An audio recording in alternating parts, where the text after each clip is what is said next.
That's what I'm talking about. Have your mom do it. Adam Curry, John C. Dvorak. It's Thursday, May 3rd, 2018. This is your award-winning Gitmo Nation Media Assassination, episode 1030. This is No Agenda. Protecting producers from Phoneliness and broadcasting live from the capital of the Drone Star State here in downtown Austin, Tejas, in the Cludio in the morning, everybody. I'm Adam Curry. And from northern Silicon Valley, where XL is the new M, I'm John C. Dvorak. It's Crackpot and Buzzkill in the morning. Well, I happen to be somewhat of an expert in women's clothing. Or are you talking about men's clothing? Talk about men's T-shirts. Oh, men's T-shirts. People only wear T-shirts nowadays. Really? Shirts are too expensive. It is true that T-shirt sizes are very unclear. Yep. It's like when Horowitz sent me the DH Unplugged T-shirt, the coveted, very expensive DH Unplugged T-shirt, I might add. Yeah. Yeah, two Adams could have fit in this thing. Or one programmer. Oh, dude's name Ben. It's john@dvorak.org. Yes. Yeah. Yeah. Okay. Any other reason for saying that, or that's just your? That was my thing. Just how you want to get into it today. Yeah, might as well. All right. Hey, I had a nice lunch yesterday with Sir Warren Carroll from Indianapolis. He was in town. Ah, yes, he's been itching to have lunch with you. And he is part owner, co-owner of a very interesting company called Bottoms Up. Have you ever heard of this? Woohoo! There's a bunch of bars in San Francisco called Bottoms Up. Ah, yeah, different kind of bar, I think. But no, he and his partners invented a beer tap, which of course comes with special cups that fills from the bottom up. So you just place it onto like a little round thing and plop, and it pops up a magnet valve inside the cup and it fills up the beer really quickly. Perfect, perfect head, perfect everything. So I guess there's a great need for this. Actually, it turns out within 6 months, any bar or restaurant that uses this improves their bottom line on alcohol sales by 30%. Wow. Yeah, that's what I said. Just by speed alone. If you can go with that pitch from place to place, you can sell quite a few of them. That's the idea. This is a great story these guys went through. It's really very interesting. Yeah, and there's less chance of the mug being stolen. It's speed. It's just speed of filling up the glasses really quick. You can YouTube it. Bottoms Up. Yeah. Make sure you have your safe search on. Otherwise, you might get something wrong. But it's, very interesting. So we had a nice little chat. And as I'm pointing out, exactly what's going on, we were right on the corner of 2nd Street. I'm saying, oh, look, we got all these douchebags here. Look, there's all those scooters driving by. And lo and behold, there was a homeless guy eating out of the trash can at the same time. It's like, welcome to Austin. Nice. Perfect. As if I had scripted it. It was fantastic. And he says, he's in like an Airbnb, kind of like business Airbnb. So he got in around 1 PM when, most of the people in this apartment complex are not there. He says, it sounds like dog prison. All I heard, just dogs barking wherever you go. Because they're all home. Oh, yeah. They're all home and, their parents are gone. Oh, right. The dogs and the parents. Yes. I'm telling you. Well, since you brought it up, I do have a kind of a matching clip. Okay. I always have a matching clip, and one to make sure you ups the ante a little bit on you. To try the San Francisco BART addicts homeless mess. The video went viral. Drug addicts shooting up as commuters walked through a downtown San Francisco BART corridor. This was a video that shocked not only the viewers, but BART directors as well. ABC 7 News reporter Vic Lee followed up with the transit agency today to see what's been done since that video went public last week. This video was taken by a BART commuter. Drug users shooting up, slumped over, and unconscious amid pools of vomit. All of this as commuters walk through the passenger tunnel at Civic Center Station. You still on drugs? Yeah. Did you shoot? Oh, yeah. Rick came came to the city 4 years ago. He says the BART corridor is a refuge from the elements. People shooting up there? Oh, yeah. His buddy Steve says BART police do make their presence known. Anybody that's sitting down or looks like they're loitering, they make leave. But not all the time. Not when this video was taken. BART says it was taken early in the morning when Civic Center Station just opened, when officers were on a shift change. The addicts obviously learned the patterns of our officers. We're making changes to those shift patterns, the shift changes. BART has hired nearly 24 new cleaners, and they plan to bring in even more janitors and community service officers to patrol San Francisco's downtown stations. Civic Center Station's corridors were clean when we visited around midday. There were lots of BART police, but they can't guarantee it'll be like this all the time because it's a societal problem. Supervisors President London Breed, who's running for mayor, agrees, saying that's why she wants safe injection sites. I want to try something that I know is actually working in places like Vancouver, Canada. BART is also partnering with agencies that provide services to drug users and homeless people. Vic Lee, ABC 7 News. Yeah, it's perfectly California. More cops and more cleaners. Clean up the puke and clean up the homeless. Well, they're not going to do anything, of course. A couple of points to be made here. One, the classic answer in San Francisco by the Board of Supervisors. Oh, it's a societal problem. Yeah, this isn't even going on. This isn't going on in the Oakland BART stations, by the way. I should mention that. The other thing is they had this. My daughter mentions that on one of the, I think it's not the Civic Center, but the Powell Street exit. They poop on the escalator. Why? So the poop goes. I guess it's kind of amusing because the poop goes down into the thing and then it comes out through that little kind of comb-like thing. It comes out and the poop kind of accumulates. It's gross. Anyway, that's amusing. It is to everyone, I guess. There's nothing else to do. Now, the thing about this report is the BART guy says, well, these geniuses have figured out when we do shift changes, and I guess they caught us between shifts and it's off guard. We'll get them, those bastards. He goes on and on. Meanwhile, as he's saying this, right behind him and all throughout the report, there are cameras in that hall. Oh, really? What does it take to look at the camera? Yeah, this is total horse crap. It's not a societal or cultural problem. It is just a California problem. I'm just going to hate on Californians, all of yous. And now LA, well, first of all, they're conflating two things, drug abuse and homelessness. And I think they kind of go hand in hand often. And by the way, I'm not against safe shooting sites where you can go shoot up. That's been proven to work under the right circumstances and depends on what you're providing. I've seen it in the Netherlands. Yeah, they'll never do California. No, I think they are. Don't they already have one? I thought they had one somewhere. I don't know. Bakersfield or something. Now Los Angeles has criminalized sleeping in cars and RVs. Which is like that's going to help. Like the last place that's when people are clinging by their fingernails. They're sleeping in their car. Yeah. And meanwhile, this report came in over the transom this morning. In the heart of the Tenderloin on Ellis Street, inside a former Turkish bath built in the early 1900s, a new kind of communal space is going up. Adult dorms. There'll be windows on the outside, which you can see here. CEO John Deshotsky co-founded the development startup Star City to help solve the city's housing crisis for the backbone economy, the restaurant workers, teachers, and nurses. Star City's tenants generally make $50,000 to $90,000 a year. The SF Planning Commission just approved what will be a 52-unit co-living project.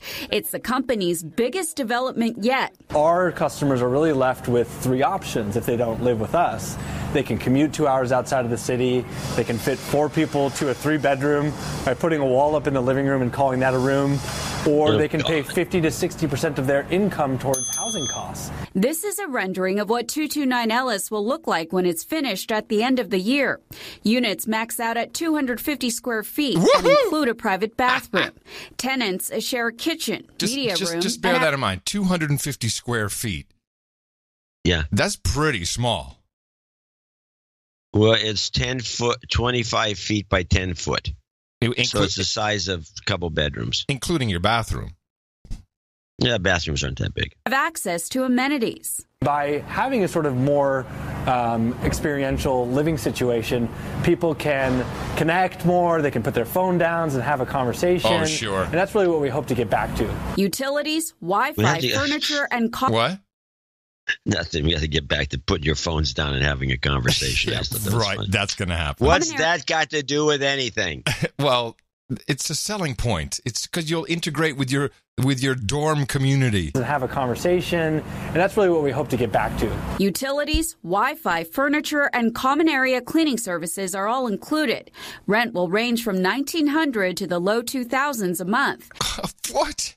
$2,000 a month to live in a dorm? I think I'm going to job out my whole house. In a neighborhood where the average income is about $24,000 a year. Star City is partnering with the Compton's Transgender Cultural District to create a retail space, provide job opportunities, and work with local nonprofits. Alexandra Goldman is with the Tenderloin Neighborhood Development Corporation. She says she welcomes development, but worries there could be a downside. It can provide an incentive for existing SRO owners who have lower income people living in their rooms to evict those people or otherwise remove them so that they can convert to this, which is a much more lucrative model. Yes. Star City says so far, this unusual dorm-style living is working. I'm not quite sure what the transgender community center retail space had to do with the story. I don't know. They always slip that stuff in. Now, the thing is, I mean, the solution to this, of course, is right before their very eyes. And I don't understand why somebody hasn't executed it by now and take care of this problem. Cardboard boxes? No. Ship them to Austin. Put them in a bus and ship them to Austin. One-way ticket, baby. Come on in. Our trash cans are filled with nutrition. And that's our homeless report for today. It is. Yes. Now, don't forget, there's no unemployment. In Austin? No, anywhere. Oh, no. Unemployment's down to 4%. It's the same as everyone's employed. So I don't know what these people are, what their problem is. I was talking to a buddy of mine. I think you might have met him at Mevio. Erik Huggers. He's a Dutch guy, but he worked at Endemol, at Microsoft, at Intel. I don't think so. And until last year, he was the CEO of Vivo, the music video company. Okay. And so he's a Dutch guy, but his wife is from South America. And I was talking to him, I don't think I want to live out here anymore. I said, why not? I said, well, first of all, everybody I employed, he said, I can't stand it. And remember, this is a Dutch guy. So I can't stand how they think, maybe I'll come in at 9, could be 9:30 or 10 o'clock. He says they're so entitled.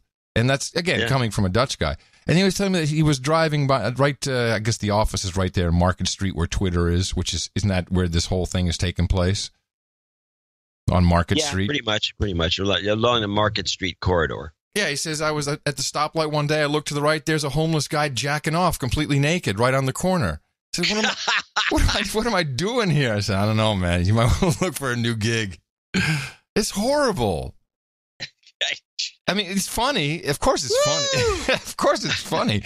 But still, it's very funny. It's really it's horrible. A lot of humor. You have to have a good sense of humor. Yeah. So if you live in California, yes, you do. It's absolutely true. My goodness. I got several complaints, which I'm sure you get this too. Do you get these emails? John's doing this. John's doing that. John's doing that. You need to tell him. You should tell him. Do you get those about me? You must. No, I don't actually. I thought you did. No. Oh, there you go. Well, I don't understand something.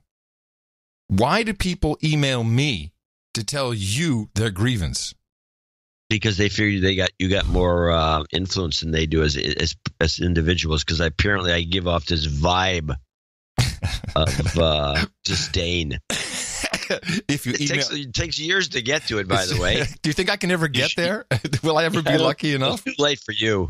A number of people, and this was interesting by itself, were very, very upset with the newsletter, John. Oh, yeah, I know. I got tweeted about it, and I did get a note or two. I got 2 notes. You should market NSFW when sending pictures of album covers with boobs. Yeah. Yeah, that won't happen again. I wouldn't worry about it.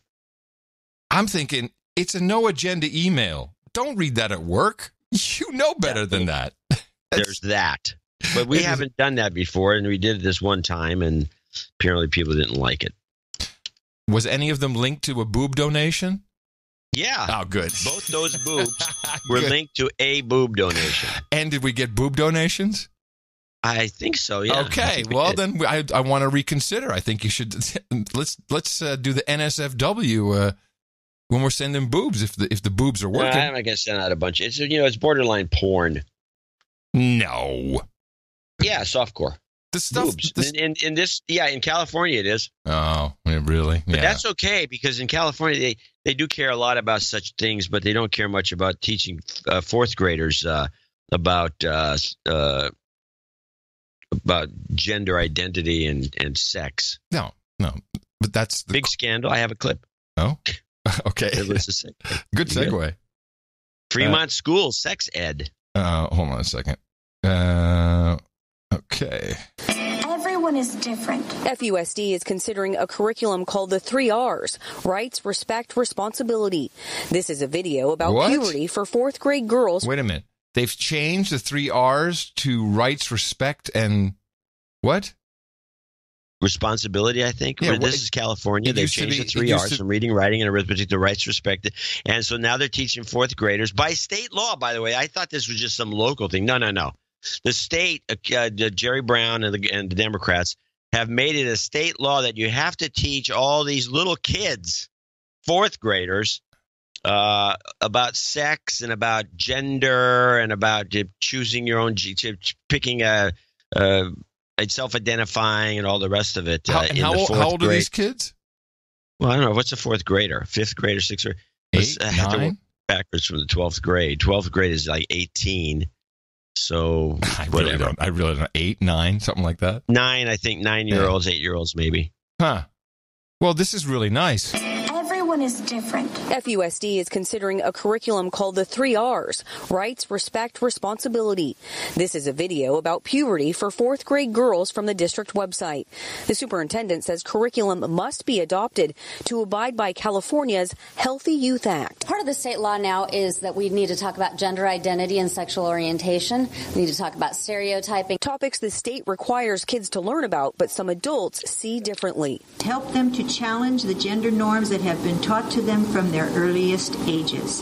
This is a perfect example of the erosion of family values that this curriculum is all about. But I want everyone in this district to have access to lessons about puberty, sexual health, LGBTQ issues, and consent with people who are qualified and comfortable speaking on them. Oh, man, this is so wrong. This is so wrong. And that girl who's at the end there going on about how we need to talk about this had a big one of those cow rings in her nose, a huge one, by the way, that you could actually put a clip on. Yeah, the one that I like to flip a leash on if Christina does it. Yeah, yeah.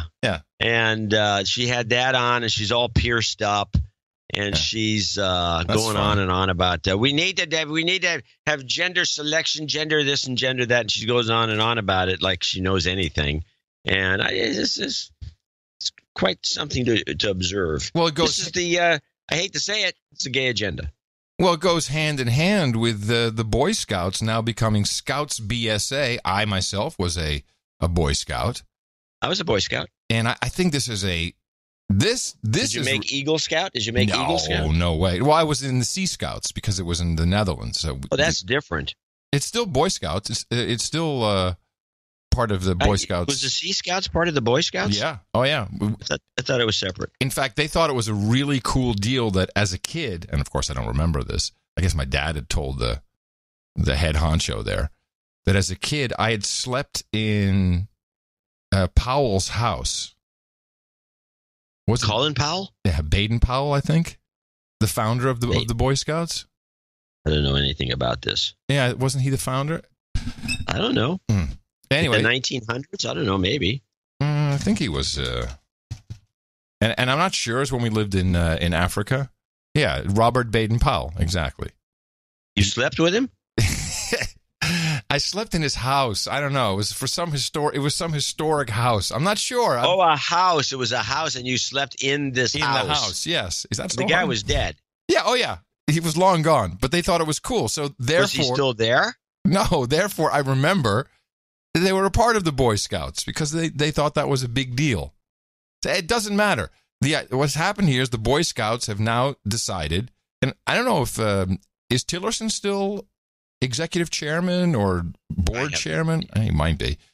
To drop the name boy, so it goes from Boy Scouts of America, BSA, to Scouts, BSA. Yeah. And as of 2019, they will be accepting girls into the program. Yeah, I've listened to all the reports on this, and after I heard everything, I'm less concerned about it than you are, and I'm going to explain. Okay. First of all, there's still BSA, and it's just going to be called Scouts. And they did the same thing with boys' clubs and made them boys and girls clubs. And the rationale given by the girls that were saying that they like this idea, because the Girl Scouts are the ones that are freaked out about it. They're not part of the same organization. No, they are not. Correct. And they're irked about the whole thing, and they're trying to come up with some new ideas because they think they're going to lose membership. Well, they're going to go full-on social justice warrior with these girls. Well, it could be. That would be more interesting. Oh, yeah. But the point is that the girls that wanted to join the Boy Scouts said is because the Girl Scouts don't have enough outdoor activities, and they like to camp. And pretty much, at least when I was a Boy Scout, pretty much the only thing you really did a lot of was camping. Yeah, but I remember the Boy Scouts. There's a lot of boy stuff we were doing. And trying not to get caught while doing it. You were a Sea Scout. Yeah. Could you just have a conversation with me? Yeah, I can. I'm sorry. I'm just being snotty. Go on. Well, as I said, in the Boy Scouts, particularly when you're on jamboree or out on camp, there's a lot of boy stuff that happens. That is just not necessarily out in the woods. Yeah, but it's not appropriate for girls to be. I mean, boys need their place to be boys. Well, that's apparently not the case anymore. That's been changed. Yeah. Well, I don't take this lightly, and I'd like to hear from some of our Eagle Scouts what they think about it. We have a number of them who listen to the show. They said the girls are going to be in separate troops. Oh, God. I mean, I'm sorry, but somebody's got to take their side. Okay. Why don't the Girl Scouts of America do more outdoor stuff? They said they're going to have to. They've realized that this was an issue. I mean, we play with BB guns that we smuggled in. We burn ants with magnifying glasses. We jerk off. I mean, we do all kinds of boy stuff. This is not appropriate. I don't remember the jerking off part. What kind of a Boy Scout troop were you in? Did it have anything to do with staying at that guy's house? Sea Scouts, baby. It's a whole different deal. Scouts. Oh, yeah, the Seaman Scouts. There you go. Took you long enough. Damn. Yeah, it did. I'm really slow on the draw here. Anyway, I can see this. I know it's going to be controversial, and most people are making a fuss. And they did a poll. 80% of the public doesn't think it's a good idea. They don't think it's a good idea? No. The pollsters are coming up with negative numbers on this. Yeah, but it seems like their decision is absolute. It is done. They are good with it. Yeah, well, what are you going to do? If they would none of this would be a problem if they'd just be shipping all these people to Austin.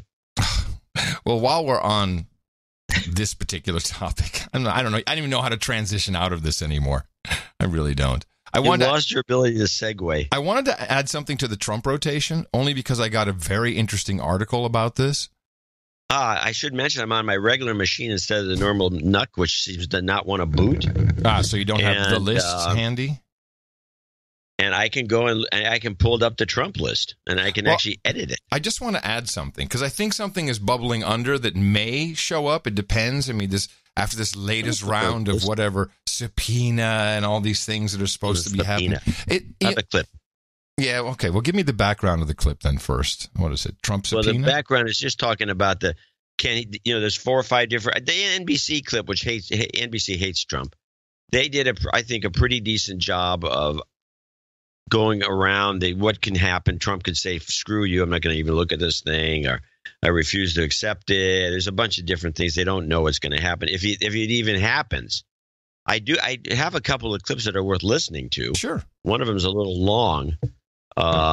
It's a guy who just gave testimony a few days ago. He was on Tucker, and he brought up some good stuff. Oh, yeah, I saw this. Michael Caputo. I saw him. Yes, and it shows you the weakness of Tucker, because what Caputo had to say was pretty damning. It was pretty unbelievable. Yeah. I thought. Yes. And Tucker's just joking around like I was just doing with you, and not paying any attention to what was being said, which is not really what he should be doing. Or you want to play that? Yeah. That's kind of interesting. Thank you for coming on. Thanks for inviting. So you've been interviewed by the investigation, the Mueller investigation, is that correct? Yes, today at noon I spent 3 hours with... Now, he was a strategist for the Trump campaign, I believe. Yeah, he was just a campaign guy. Yeah. You could have been the same guy. You have the same crappy audio I have from this. It was a long hum in there. It was online, and it's got a buzz. Yeah. Investigators in the special counsel's office. What did you learn? I learned they're still looking at Russian collusion. They're still looking for it. While I wouldn't be asked about charges of obstruction or asked about, financial crimes, I was there during the time when they believed that Russian collusion was initiated. That would be the only thing that they would ask me about. That certainly is the only thing we talked about. That's not the only thing you talked about. No, that is the only thing we talked about. In my mind, Tucker say that? If anybody thinks that Russian collusion is off the table, they haven't visited with the Mueller team. Was there Russian collusion? Of course not. I mean, I think that they're looking down the avenues of all the evidence that they're putting together. I'll tell you, they know more about the Trump campaign than anybody that worked there, and they know more about what I did in 2016 than I do myself. Well, I hope so. They really do. They spent a lot of money and Why a lot did of time. he say that? What's that? Tucker's making these snide comments. He says, that's not all you talked about. He says, yes, all he talked about. Then he says, they knew more than I knew. And then Tucker goes on about, yeah, of course they should. Why is this? He's just throwing these little snippets in there. I find it's a very annoying interview. I just kind of did not like the way he handled this guy. I think what he was trying to say is if they're spying on people, they might as well do a good job. I think that's maybe that's what I think he's saying. And they know more about what I did in 2016 than I do myself. Well, I hope so. They really do. They spent a lot of money and a lot of time looking into it. They have. So what are they looking at specifically? Like, what did you learn? Where do they think the collusion took place? I don't really want to interfere with the investigation. I was warned about that. They warned you not to talk about it. Well, they warned me to be careful about interfering with exercising your freedom of speech. Well, they're not for that. Is that right? I get that, but my attorneys. I get that. It's the center of our country. I get that, but I'm just saying my attorneys also asked me to be careful about this, but I can tell you they're looking. So they're threatening and intimidating you, basically. It sounds like. I'm not going to be friending them on Facebook today, if that's what you're asking. I don't find them to be very friendly people. What's it like to live in a country where, having not been charged or convicted of any crime, a prosecutor can threaten you to shut up in public? It's not nice, but I can tell you that it's nothing compared to the $125,000 in legal bills that I've stacked up for nothing. It's nothing compared to the death threats that my family and I are getting. It's nothing compared to the peace of a sniper rifle. Because I saw this, I was wondering if I were asked to go speak to Robert Mueller's investigators, which could happen at any time. I wouldn't be able to afford a lawyer, but I'd be like, I'll just go. Would I need a lawyer? Would I need to have, if I just helped on the campaign, would I need a lawyer? I don't know. He claims he did. I don't know why. Pretty expensive one too for one afternoon, or did he go more than once? Well, he said he's been the front of Congress. He explains it later that he really had a lot of. They were dragging him in and out of different things. Came in the middle to my wife last month. It's nothing compared to the way that they're trashing my family. What's happening to me and my family is happening to many other people in this investigation, and I'm just a witness. I can't imagine if somebody's a subject or a target what they're going to go through. But I can tell you this. Wait, can I just back up for one sec? Since you just spoke to the investigators today, when they suggested in the way that the mafia suggests, maybe you shouldn't do that. What do you think the penalty would be if you ignored that suggestion? I don't think there there would be any penalty, but I think I might be called back for a little visit. And every time I come to Washington for this bogus investigation, whether it's the Senate, the House, or whatever, I get to pay another $20,000, $25,000. So they just bankrupt you. That's no big deal. Not just me. I think other people too. I mean, a tin cup isn't a good look, but I've had to open a GoFundMe page. I mean, this is. I certainly didn't sign up for this when I went to work for the Trump campaign, and I will never ever work on another Republican campaign for as long as I live. This is like such a stock thing now. Just I got to open up a GoFundMe page, and I'm sure it's funded. I'm sure people are sending him money. Maybe. I didn't look. All right. So, what did you not like about this? Well, the second part of it is where I think it gets annoying. Campaign for as long as I live. I mean, and I think that's part of this, Tucker. I think this is a punishment strategy. I think they want to destroy the president. They want to destroy his family. They want to destroy his businesses. They want to destroy his friends so that no billionaire in, let's say, 15 years wakes up and tells his wife, you know what, the country's broken and only I can fix it. His wife will say, are you crazy? Did you see what happened to Donald Trump and everybody around him? So that's what this is about. So they've so intimidated you. And again, they're not charging you with anything. There's no allegation that you committed a crime. But they've so intimidated you that you can't talk about your conversation on this show right now, and you're retiring from campaign politics forever. I'm never going to work on a Republican campaign again unless somebody legally indemnifies me. Clearly, these lawsuits after the fact are the new Democratic strategy. When you lose, you still win. I don't think anybody should work on a Republican campaign again unless they're legally indemnified. I think if you do, you're crazy. My legal fees are going to be at least $125,000. That's more than I make in a year. That's more than where I live in East Aurora, New York. That's more than most people in my town make. And I don't know how we're going to pay that off, me and my family. But that's Washington money. That's New York money. Well, it's disgusting. Well, I can tell you this. We're almost out of time. They're looking at WikiLeaks. They're looking at Guccifer. They're looking at DC leaks. Everything that you see in the media that's been leaked out there, that's certainly what they're looking at. And I think they're pretty focused on this. Okay. Well, it seems to me that this is just I think he's right. I think there's a strategy of just punishing people for being involved with Trump. Yep. And going after him in every which way that you can, and to just break him and ruin him. And I don't know why he's getting death threats, but okay. And who is they? And who is they when he says they're Democrats? This is a Democrat thing. He says it's the new Democrat strategy where you lose, you win, because you just start harassing everybody. But what's really going on to me, and a lot of this has to do with the impeachment of Clinton, and he didn't, he didn't. Nobody died when he lied, and some of these things that came out, and which was a perjury charge. So you're saying it's all payback? I think this is all payback, but I think what it's going to do, it's going to start a, which is why I think they may not do because the Clinton thing was probably a payback for Nixon. Is that what this is? It's just every administration has to come up with some payback and go, fuck them. I totally believe this is true, and I think it's going to worsen because, I don't know, I think this is the fact that Hillary, the anointed one, did not win. I think that they're going to go nuts about this. Do what they can to make things miserable for everybody involved with Trump. I think it's going to worsen because the Republicans can do the same thing, and that means at some point in the near future we're going to start seeing indictments of former administration officials. Oh God, which could happen right now. That could start anytime if Jeff Sessions had a clue, he'd do that. What compounds this, though, is that we have this collective brain on the social nets where people are just going with the flow, man. I mean, it's one outrage after another. It's very hard for me to continue to follow it because it just gets inside your head. It's like, just outrage and outrage. And then we have, everything is wrong. He's doing everything wrong. He's horrible. I mean, people are saying things that are outrageous. Well, I think you hit one of the nails on the head recently when you're at the hairdresser. Yeah. And yes. And the woman's told you, well, all everybody's talking about is they're going to arrest everybody. And by everybody, they mean everybody. Well, worse than that. Like, how come put him in jail? How come he isn't in jail yet? That's their question. I don't understand. We have all the evidence. Why isn't he in jail yet? Yeah. This is how they think.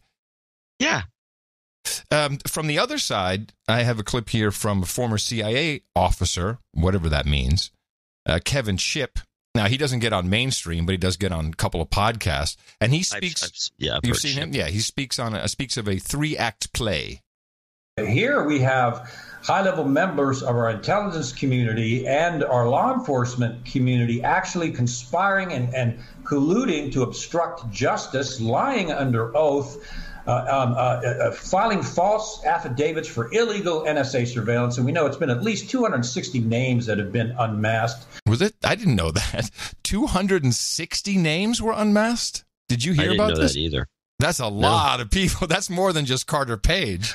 This is a coup within the shadow government, the intelligence agency, the deep state, as some would call it, against the president. We have not seen anything like this since the presidency of John F. Kennedy, when CIA Director Alan Dulles attacked him, and we saw what happened there. Whoa.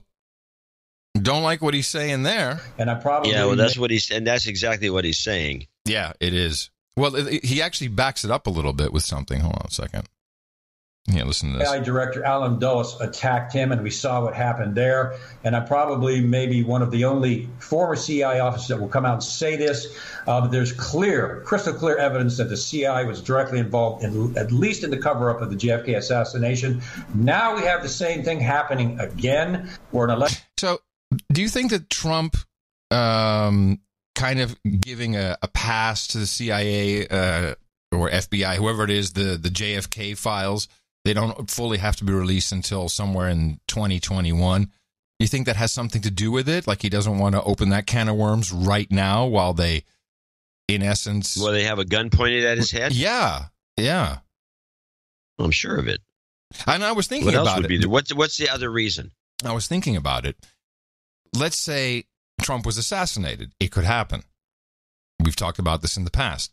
What would happen to the country? Because I think, unlike JFK, everyone was just shocked and just, stopped in their tracks. I think bad things would happen here.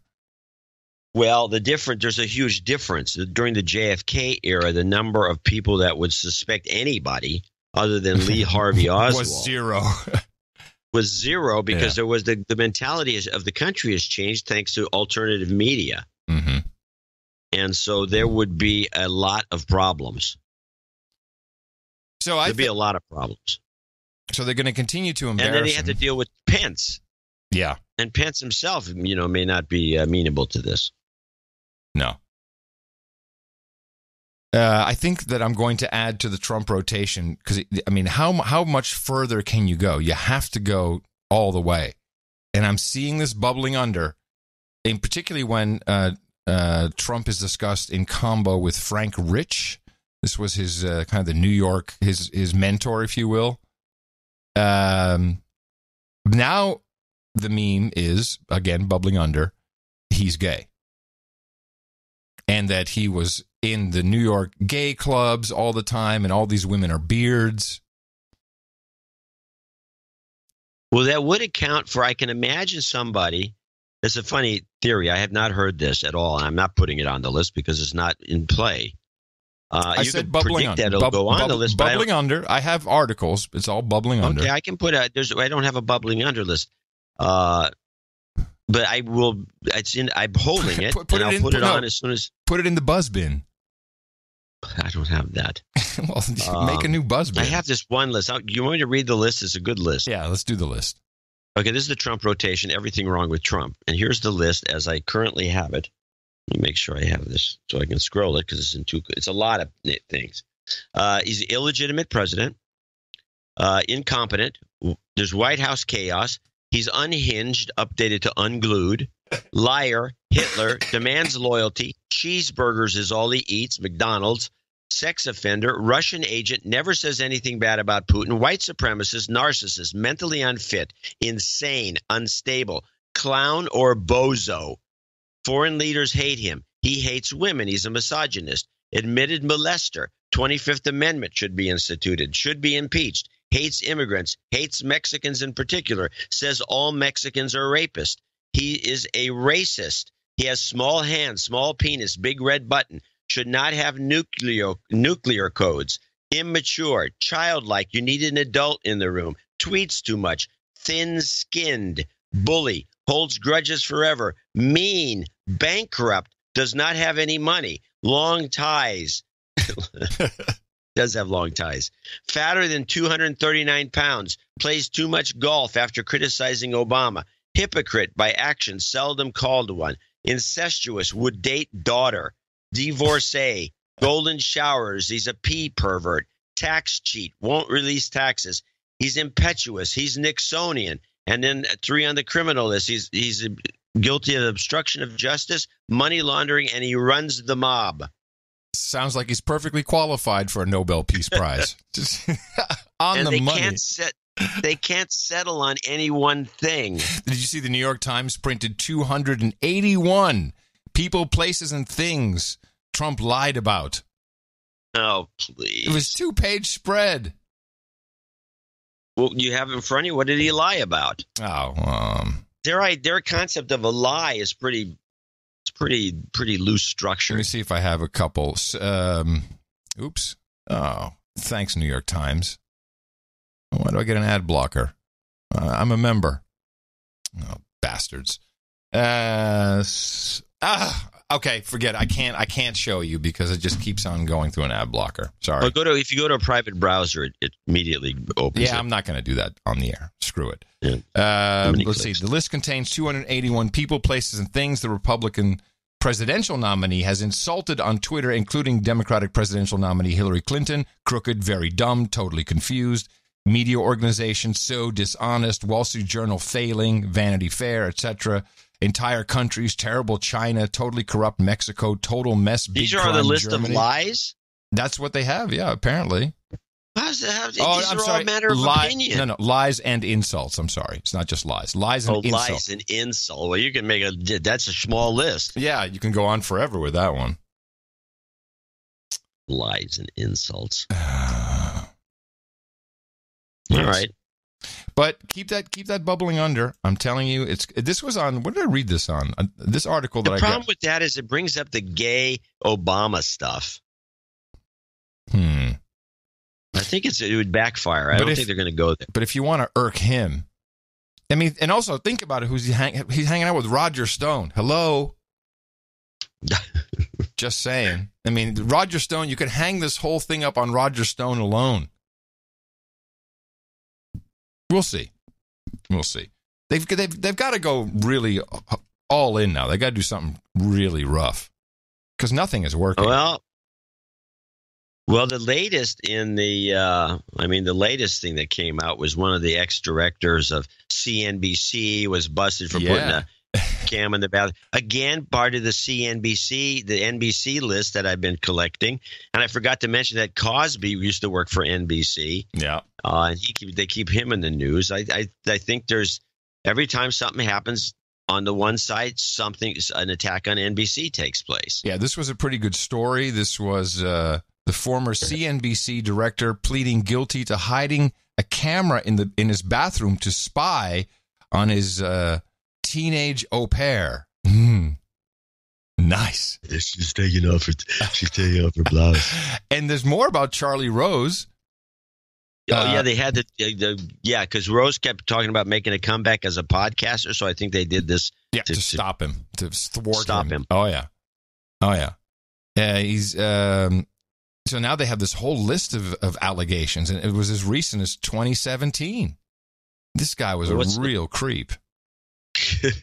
Yeah, an additional 27 women, 14 CBS News employees, and 13 who worked with him elsewhere said Rose sexually harassed them.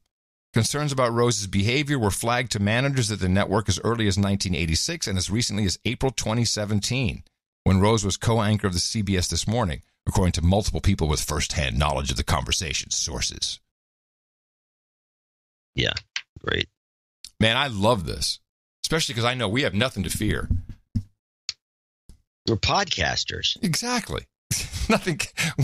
We have a pass. What are you going to do? Get us kicked off the podcast? We have a Get pass. us fired from the podcast? We have a pass on everything. I keep emphasizing this to people when we ask for donations that, there's really hard, unless, we could obviously be taken down by just some government guys come and knock down the door and and kick our ass. Yeah, we're not that important. You could do that, but they're not going to do that. No. This has to be more subtle. Otherwise, it's not fair. But, I think a lot of people are finding refuge in podcasting. Sadly, yes. There's one you don't even know about, but I can. Yes. You're going to be stunned. There's a show that I don't know about? Yeah. Okay. Mike Morrell is now a podcaster. Oh, no. Oh, let me hear this. We know CBS News senior national security contributor Michael Morrell for his more than 30 years at the CIA. What's it called? The Right Podcast? Is that what it's called? Right? Is it hello, welcome to my podcast, Right? Where he served as both deputy director and acting director. But did you know that he is also a podcast host? Very good one, too. Mm-hmm. It's called. And what did she say? A good one, too? And also, a good one, too. Hold on. A podcast host. Very good one, too. He's a podcast host, John. He's not quite a podcaster. You can't be a podcast host. You're either a podcaster or not. Did you know that he's also a podcast host? Very good one, too. Mm-hmm. It's called Intelligence Matters. Morrell talks to leading voices in national... The thing is, he's a really good host, sucker. Security and foreign policy. They tackle issues like counterterrorism, cybersecurity, and negotiating with adversaries, and what lessons these experts learn through their careers. The first episode of the new season is out today. It features Morrell's conversation with Michael Hayden, former director of both the CIA and National Security Agency. The podcast is produced by CBS News and was initially done in partnership with the Cipher Brief website. Michael, good morning. Good morning. I like how he says the new season. I was the new season. The first episode of the new season is out, and that's not how podcasts work, you doofus. We're infinity. New season. We have a new season. Does that mean we get to take off 40 weeks of the year? And just have our season? They don't mention it. I think they maybe in passing they mentioned it was done by this Cipher operation, which is like one of those networks, and I think it was a fail. Yeah. And so CBS picked it up, and CBS decided to do it because he works for them, and he probably sold them a bill of goods. And they have a shot of the studio. Oh my God! It's got like some of the most expensive gear you've ever seen, with the booms they use with the mics. Wait, is this his own dedicated studio, or is it just a CBS studio? They never say, but it could be a dedicated studio for him. But when I heard the new season, then I found out what happened is the thing wasn't working, and so they went on hiatus, which is always what that means. Yeah, I'm gonna do this in the opening of our show, season 10, episode 1030. You can do 10. This could be season 20. Yeah, we'll just make it up. And so they. Let's listen to the rest of it, and then I'll tell you, because I listened to this the podcast is boring. It's two spooks talking to each other. They can't say anything. People have to realize, and I think we should mention this again and again, when you hear a Mike Morrell or a Hayden or any of these guys come out and talk about anything, they are sworn to state secrecy. They cannot talk about anything of any importance. They just can't, and they never can. Once they're out of the agency, they sign papers for this. They can't say anything, and they don't say anything. So it's just a waste of time to listen to them. They can't speculate if the speculation is based on anything they know. So it's just blather. Part 2. Michael, good morning. Good morning. So on the podcast, you get to tell all the secrets you couldn't tell when you were at the CIA. Is that what we get to tune in? Right. What are you hoping to achieve with the podcast? So what we want to do is have a... Wait, who just did right? Was that him? Who did a triple right? I think that was Morrell. The secrets you couldn't tell when you were at the CIA. Is that what we get to tune in? Right. What are you hoping to achieve? Getting them in early. With the podcast. So what we want to do is have a place where you can have a discussion about national security issues where there are no politics. A conversation. It used to be true that politics ended at the nation's shores, that politics didn't get involved in national security issues. That's not true anymore. So we want to have a place where we can talk about those issues That's where there are different views, but people aren't scoring political points. This is a slightly abstract question, but it's something we deal with in the press too, which is there is intelligence that you can get wrong in good faith, and that's part of the job. And then there is the history in the intelligence agencies where sometimes people cooked things and where politicians took the information and cooked it. Is that one of the goals here, to try to put things in their different categories so people understand the difference between a mistake made in good faith and something that was said that wasn't true? Exactly. And I'll give you a great example. There is a misperception, right, that the Bush administration politicized the judgments about Iraq having weapons of mass destruction. Just not true. The CIA and the intelligence community believed that even before President Bush came to office. We were telling President Clinton that. So that's a great example. Oh, so this is the Correct History podcast is what this is. We're going to correct all the things you have wrong, you stupid idiots. A couple of things. He did something interesting, which is when Brennan, I have to I'm going to get the timelines on this, but I think he made a mistake, and he told us that Brennan was number 4 in the agency when the first when they started the torture program. And he said Brennan was against it, but he wasn't in the chain of command at the time, so he couldn't do anything about it. And then later he became head of the CIA. Now, when that torture program began, I thought that's when Brennan was in the State Department over in Saudi Arabia, becoming a Muslim. Let me see. What was the time of the torture program? Well, that's what I have to get the timelines now. So I'm going to have to go get a couple different timelines and find out where Brennan was. But if he was in the agency as number 4, that means he was always in the agency. So he was in the agency while a U.S. government representative in the ambassador's office, if he wasn't the ambassador, to Saudi Arabia, which of course is, gee golly, our people in the foreign service are all intelligence agents. That's a shocker. Interesting. 2 months after assuming his post at CIA in 2013, Brennan replaced Gina Haspel as head of the National Clandestine Service and placed another unidentified career intelligence officer and former Marine in her place. Yeah. Because now she's now the boss. Well, one of the things that's going on is, he talks about her and a bunch of other stuff. It's kind of interesting. I should clip more of it, I guess. But I think Morrell should be called to the carpet and told to get off these things, because he's like dropping too much little subtle stuff he thinks okay, but he's blowing up timelines. He's doing other things. You see, these guys, they're like hockey players right now, or football players. You know, every network has to hire these guys. I don't know why. Yeah. Maybe because they leak secrets to them during their tenure. But it's like a big reward. Brennan gets to work for NBC, and Morrell is at CBS, and they got all the bases covered. Who's at ABC? Which spook is there? That's a good question. We got to look at that. Anderson Cooper is the spook in chief. There's always a spook. That's to keep an eye on these publishing companies. All publishing companies have a spook. And you see him. When you go there, you say, oh, there he is. There's a guy. The only guy with the white hair and a blue shirt and a tie. Everybody else is casual. Yeah. But except there's one guy. Anyway, so I listened to the podcast. This Intelligence Matters is the name of it. You can look it up. He says, well, it's a place where we can come without politics. All they do is bash Trump. Well, yeah. What else is a podcast for? That's perfect for that. Yeah. So, come on. And it's really dull, and it's overproduced. It's very, by the way, it's overproduced to the point where they have hits between thoughts. It's somebody's spending a lot of time on this thing in the end. Yeah, we got hits in between thoughts. So it's post-production is what you're saying. A lot of post. High post-production. Okay. Yeah. Okay. And that's it? That's our new competition. Oh, well, good. Okay, I'll stay with the deep state then for just a moment. Comey was out doing interviews. He continues on his book tour. Do you wish she'd won? Do I wish she'd won?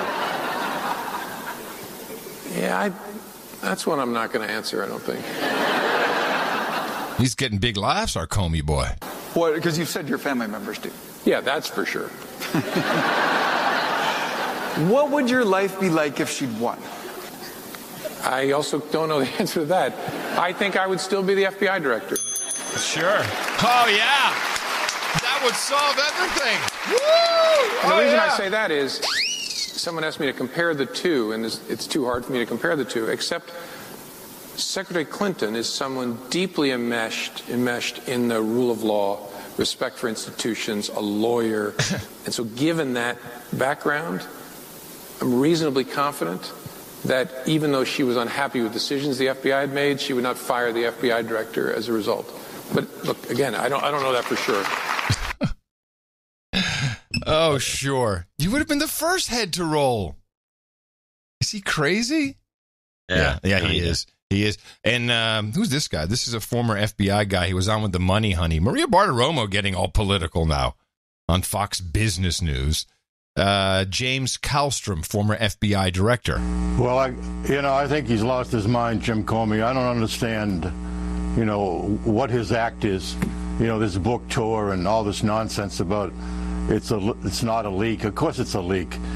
Without question. I mean, and his conversation with the President of the United States is automatically classified. He's talking about the memos that he gave to his professor friend. At least it was when I was in the government, unless they've changed rules like that. But, Maria, we're in a 3-act play, and it's not a comedy. It's a tragedy. Act 1 was to stop Mr. Trump from becoming the President of the United States. That failed. Act 2 was to diminish his ability to manage the country. And even with that, he has done a fantastic job. I say that as someone who's not affiliated with either party. But look what he's done. Even with all the backlash and all the nonsense that's going on, there is no question that there's a cabal, a fifth column, a conspiracy, call it what you may, that involves people in the intelligence community, probably involves people over in Great Britain who have probably fed information to people like John Brennan. I don't know that for a fact, but it would not surprise me. And this is really a nasty, nasty Act 2 that's going on. And people in the United States, I mean, we have to violently react to this, not from the standpoint of guns and bullets, but from the standpoint of stopping this. This cannot go on in the United States. This is third world country stuff. Yeah, good luck with that. It ain't stopping anytime soon at all. I agree with the third world stuff. That's what I said is going to end up becoming because they're not letting up at all. And the social media, of course, doesn't help this. Here's the clip. This is the clip. This is the clip from NBC. This is Trump versus Mueller, so we can kind of catch up. It's got the new lawyers. It's got all the information we need to be kind of caught up with it as of yesterday. A lot of new developments this evening in the showdown between President Trump and special counsel Robert Mueller. The president shaking up his legal team. Again, Ty Cobb is out, and a new heavy hitter who acted as Bill Clinton's impeachment lawyer is in. It comes amid signs the Trump team is shifting tactics, preparing for battle and a potential confrontation over a subpoena. Our chief White House correspondent Hallie Jackson has new details tonight. Tonight, new signs of a more aggressive chapter in the president's fight with the special counsel. He's losing a lawyer, Ty Cobb, who's taken a more conciliatory tone. Cooperation definitely was the right move and definitely the path that would lead to the quickest resolution. And the president is adding another attorney, Emmett Flood, who represented Bill Clinton during his impeachment. His hiring, seen as a signal the president may rely more heavily on executive privilege, which could shut down certain questions from Robert Mueller. The scope of that interview is still being negotiated, with Rudy Giuliani, who also represents the president, explaining what they want on Fox News. 2 hours. And topics? Questions in advance, relevant topics, and then we'd want a commitment for them that they're going to decide before the end of the summer, so we don't have this drag on. So what happens if both sides cannot come to an agreement? Mueller might try to force the president to talk by issuing a subpoena. Any president can be subpoenaed. Jefferson, Nixon, and Clinton all were. But it'd be up to the president whether to comply or not. He'd have 4 options to consider. Option 1, testify and answer questions, like the president said he'd be willing to do last summer. 100%. Option 2, plead the fifth and answer no questions, a maneuver he's blasted before. The mob takes the fifth. If you're innocent, why are you taking the Fifth Amendment? Option 3, fight the subpoena. That would open up a legal battle that could go all the way to the Supreme Court. Then there's Option 4, ignore the subpoena, which would put the president in uncharted territory. The likelihood of some kind of subpoena coming into play is becoming more and more real. It's not just the legal component. There's also a political piece of this that comes into play. If the president does, decide to fight a subpoena, he may face political fallout, especially with the midterms just around the corner. And there it is. There it is, finally. That's what it's all about. It's all about So after the midterms, then what happens? Will it all go away? I think a lot of it will go away, and they'll re-strategize, because now you'll have two things. First, you don't know what's going to happen, because first you got to see what the fallout of the midterms are. Mm-hmm. Do the Democrats take over the House? Do they take over the Senate? Do they take over the Senate, not the House? You don't know. And so, or do you not take over anything? Then what do you do then? Because that can happen. You don't know what the public's going to do, because it could be some backlash here, because this is getting ridiculous. But generally speaking, the people that voted for Hillary are going to vote for Democrat, period. And so then you get the lay of the land, and then you can bring up the impeachment thing and start pounding the pavement for the impeachment. I think that's what they're going to do personally. They're going to make impeachment, but then they're not going to quite make it. And then they're going to use the argument, it's 2020. We couldn't impeach him. Let's just vote him out. At least that takes care of it. It saves the taxpayers money. Let's get rid of him by voting him out in 2020. And I think that will be a strategy. Oh, it really has ruined my television watching experience. It ruins everybody. And everything is like Kathy Griffin was on The View. I didn't even clip it. I'm so tired of it. It's completely nonsensical. And the telescreen is just filled with this. It's just puking Kathy Griffin was also on the Seth Meyers show. Well, hold on. And I did clip it. Before you go there. But I don't want to play it. Good. Another guy I've got a problem with, and of course we only have lawyers in D.C., is if it's not apparent to anyone, I just wanted to point out that the whole point of Stormy Daniels, the Stormy Daniels affair, is not about Stormy Daniels. It's about Michael Avenatti. This guy, I see him everywhere. This is her lawyer. And I wanted to review one more time his background, a JD degree from George Washington University. There he worked with Professor Jonathan Turley on constitutional issues relating to the Foreign Intelligence Surveillance Act. So he's a FISA student. Graduated Order of the Coif. What? The Coif? He has nice hair. What is the Order of the Coif? COIF. What do you say? Coif? Well, it refers to a hairdo. Avenatti later donated $250,000 to George Washington University and established the Michael J. Avenatti Award for Excellence in Pretrial and Trial Advocacy. Then he went to work for the research group run by Rahm Emanuel, who later was, of course, White House Chief of Staff for President Barack Obama, currently mayor of Chicago. And Avenatti worked on over 150 campaigns in 42 states, including multiple gubernatorial and congressional campaigns, and Joe Biden's U.S. Senate campaign. So it's obvious this guy is a complete operative, and he's probably a spook, or certainly has spook connections. Oh yeah, and this is about him capturing his. You watch, he'll have his own show. He's running for stardom. This guy is. Here's two quick clips. Wouldn't surprise me. What do you think this means legally, if anything, for the president? And whenever you're with Don Lemon, I mean, you're kissing the ring for stardom right there, because Don is the overnight sensation. Overnight sensation. Yes. Well, I think that this shows that the president has significant potential criminal liability for felonies associated with campaign finance violations, as well as potential money laundering violations, as well as potential fraud violations relating to these law firm invoices that we've now heard about. I mean, this opens the Pandora's box, if you will, into serious issues for Donald Trump. I said it weeks ago. I'm going to say it again. Mr. Trump will not serve out his term. No way, no how. He will be forced to ultimately resign. Okay, that's just one of his many statements. I'm sure people love hearing that. The president says that you and Stormy Daniels are exercising extortionist tactics. How do you react? Mr. President, you and your advisors and your lawyers need to bring it. Bring it. Because you continue to lie to the American people, and we are not going to tolerate it. Not today, not tonight, and any other day. This is an absolute disgrace, what is going on here over the last few months. And by the way, if anybody thinks that Donald Trump wrote those tweets, then they have been paying attention over the last couple of years. I don't know the lawyer that wrote this, but you can tell a lawyer wrote it because all you have to do is count the number of commas in the run-in sentence in the first tweet. Whoever the lawyer is that wrote this, that lawyer is also a moron. And there's a lot of interpretation of writing, and what was it with these questions that Mueller was supposed to have asked, and then turns out that they were misspelled, so that meant they came from Trump himself. I mean, it's just just crazy. Because we know he can't spell. It's crazy.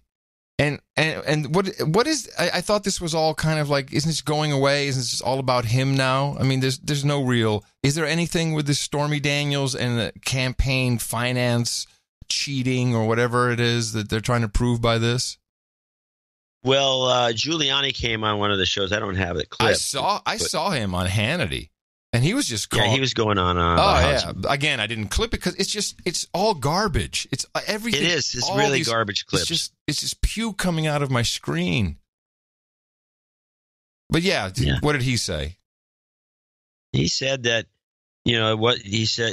For one thing, he said that Trump did pay back the lawyer for the $130,000, and it had nothing to do with campaign finance because it was out of his own pocket, and which I guess is different.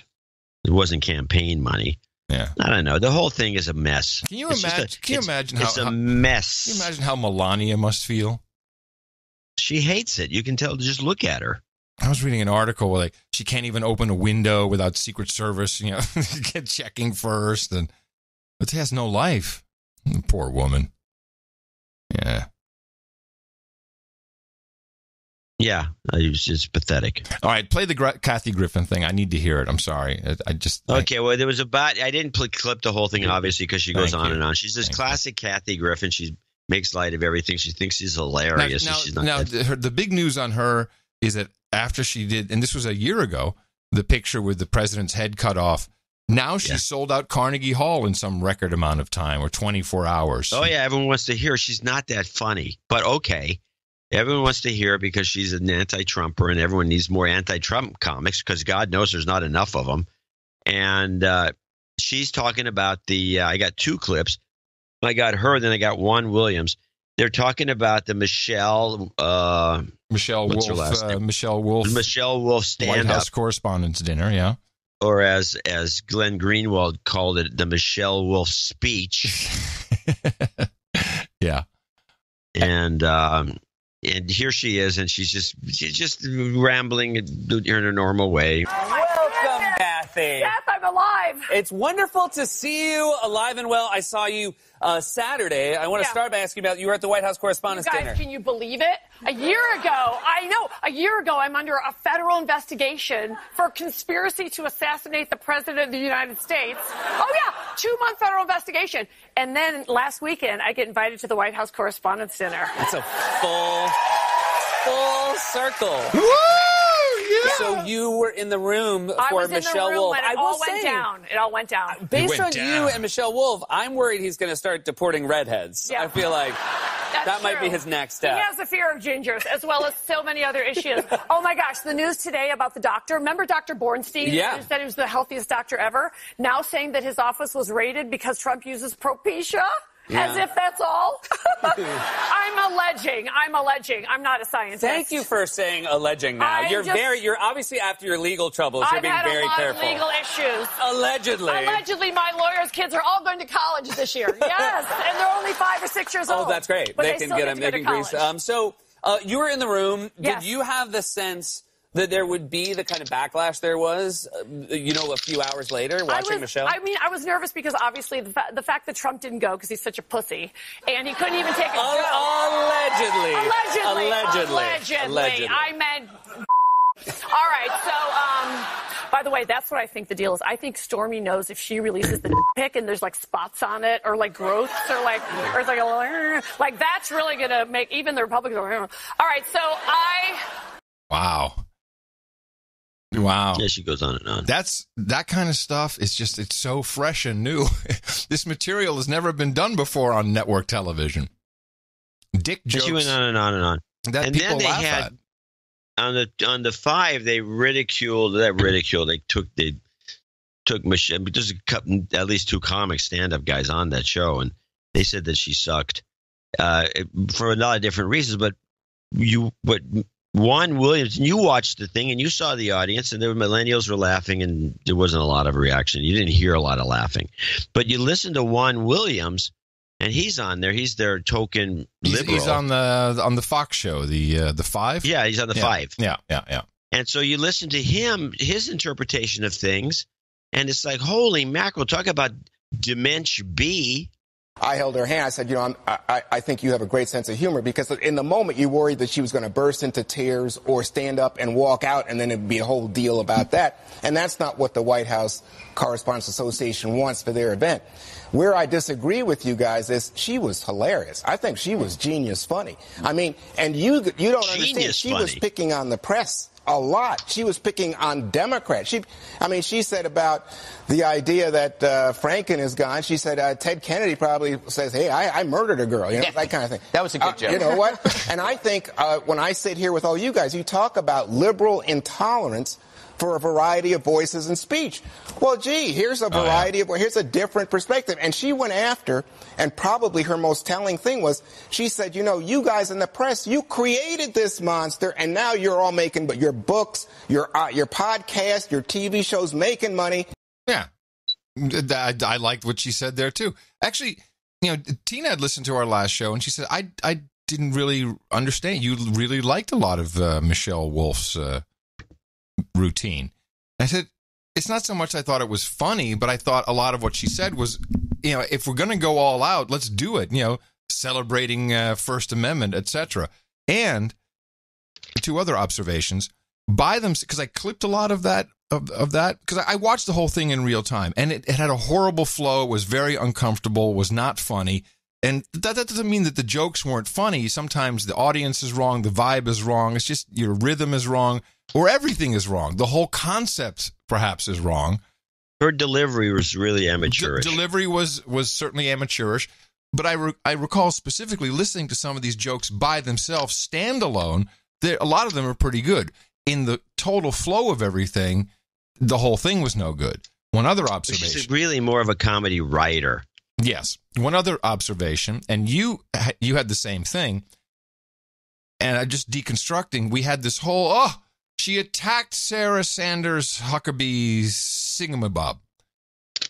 And that's because a lot of people, yourself included, because I recall that you said, she attacked her for her body, she's burning fat.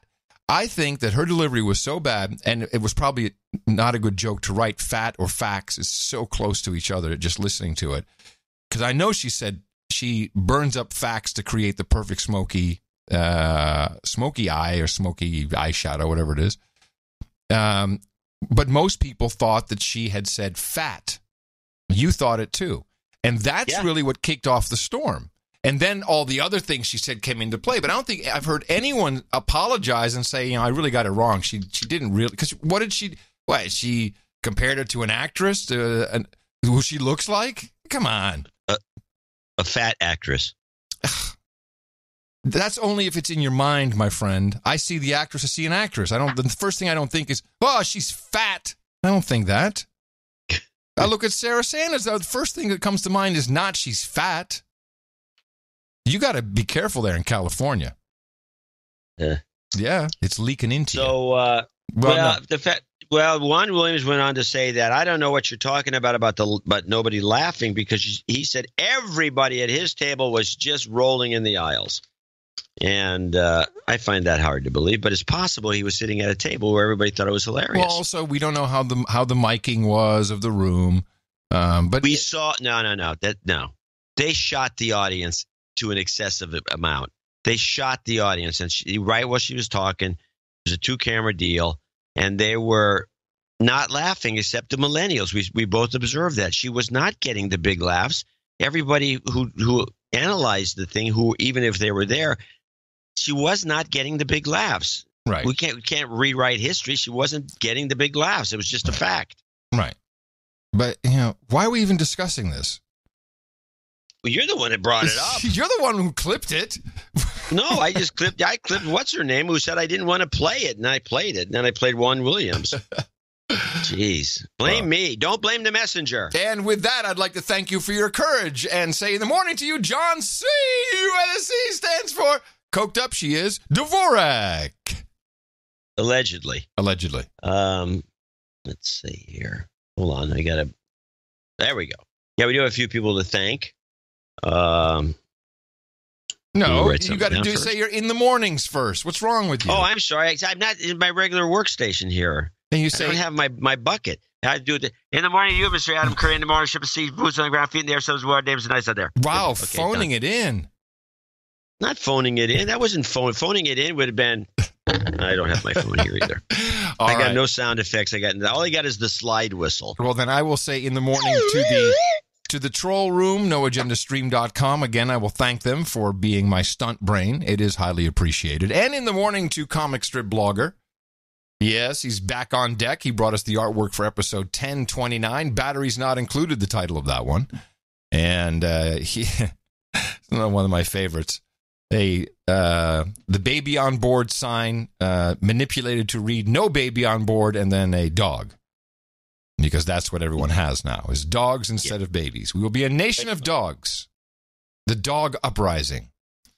And we want to thank Comic Strip Blogger and all of the artists who diligently help us out and really make the show look good. Every single episode has new album art. It's attractive. It works great on the tweeters, on all the social nets. People, whoa, there's something new. That looks good. NoAgendaArtGenerator.com. Thank you very much for your courage and your participation as well. All right. I want to thank a few people, starting with Sean Motyl, M-O-T-Y-L, at $33.34 in Minnesota. The enclosed $3.34 is my balance due for my knighthood. Please knight me, Sir Migdala, in honor of my healthy amygdala, due to your years of hard work. After 25 years of working for the man, one of my fellow engineers and I quit our jobs and bought a business. It's a machine shop in Edgewater, Florida. Oh. He's right. He's in Mineola. We can be found at e-sector.com. Check that out. If we can be of service to any fellow producers, it would be an honor. Please mention the show and demand a good price. Hey, I need a machine. Calling from the No Agenda show. Machine shop. So in other words, they can do some machining if you need special parts made or something, like one of those. If you got your antique car, and that's cool. Yeah, then you can give them the old one. Say, hey, I need this. I need a new one of these. Can you make it? And they can make it. Really? Yeah, that's what machine shops do. Maybe you could send your recorder down there and have them drill the extra hole. I can drill my own damn hole. Yeah, they do tooling. But they would have the equipment to drill the hole precisely. Yeah, they do tooling, water jet cutting, 3D printing, CNC milling and turning, complex CNC programming. Wow, nice! Congratulations. Yeah. It's good business to be in. Good work. I humbly request Goat Scream Karma for the new business adventure, Jobs Karma for all, and F Cancer Karma for my favorite mother-in-law, Monica, who is okay at the moment, but she has to keep getting scans to make sure. Thanks again for all the work you guys do. It's truly appreciated. With your training, I have an improved ability to see through the BS like never before. Sean. Jobs, jobs, and jobs. Let's vote for jobs. You've got karma. All right.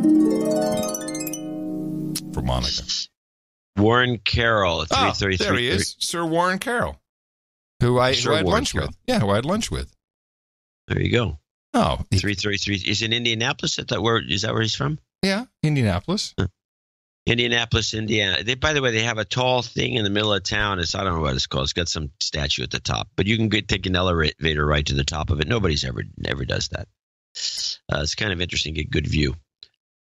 Indianapolis, NJNK, thanks for all you do. Thank you very much. Nice meeting you in person, Sir Warren. Victor Newell, or Nahul, 333. Night name is Sir Eagle Eye Null of the RFSS from parts unknown. D-bag call out to Marconius Fish. So he becomes a knight today. I need a new and better job for my well-being. Therefore, I need extra powerful Jobs Karma. Adam, please play 3 different versions of the various Jobs Karma jingle in a row. We don't. That's not something we do. I can do that. Why not? Well, it might screw up the karma gods. Look, he wants it.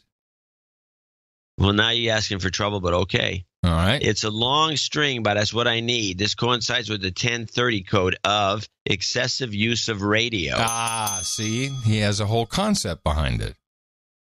P.S. I finished up a road trip to D.C. and saw tent cities there, too, even in Georgetown University area. Jobs and jobs. Let's vote for jobs.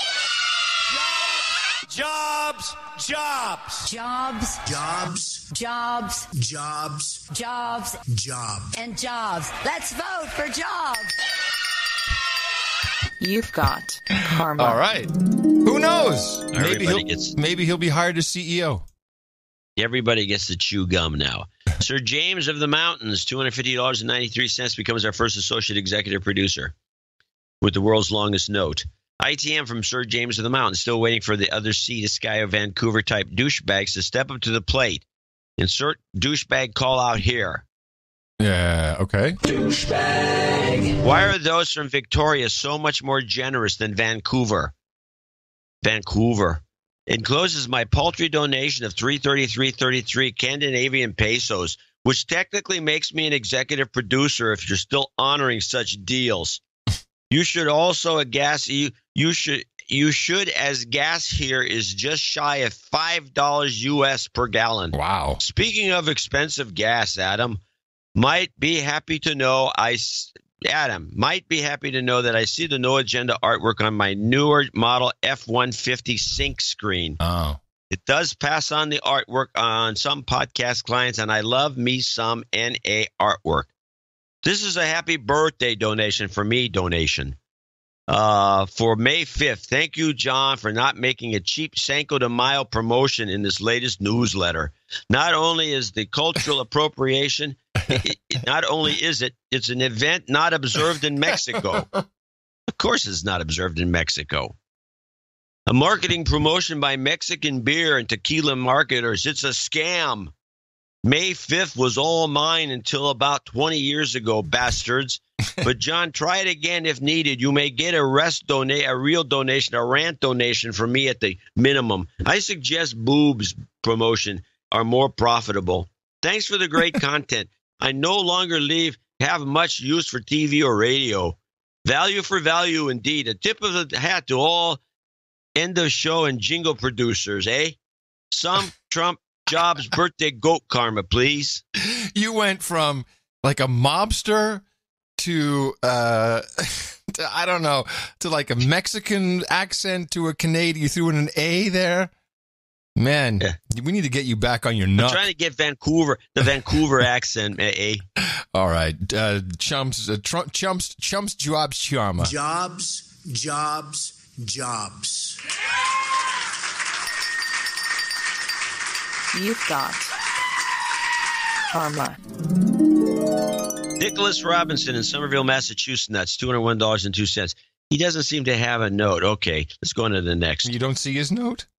Oh, loving Adam's OTG updates and also the dirty 30 slang. Not all young people are completely absorbed into their phones yet. Really? Well, that's why you're listening to the show. Yeah. Keep up the amazing work. Truly, it's the best podcast in the universe. Sir Carey's. This is Sir Carey's. Yes. Sir Carey's. Yes. Well, of course, not everyone is absorbed. We're trying to save people. And it's like pushing water uphill with a broom. I've given up. Michael Reuger. It says Reuger. Is it Reuger, you think? I don't know. Yes. It says Reuger's German with a hard G. Reuger. Reuger. Michael Reuger. Miga Roiger in Richmond, Texas, $200.33. I could use a de-douching? No. You've been de-douched. Please play Obama's A-Team and a muscle car buying karma, as I could not seem to find the right 69 Dodge Super Bee for sale. Okay. Well, you're in the right state. There should be one around. If there's a need for a rescue mission, when the world is threatened, the world needs help, it calls on America.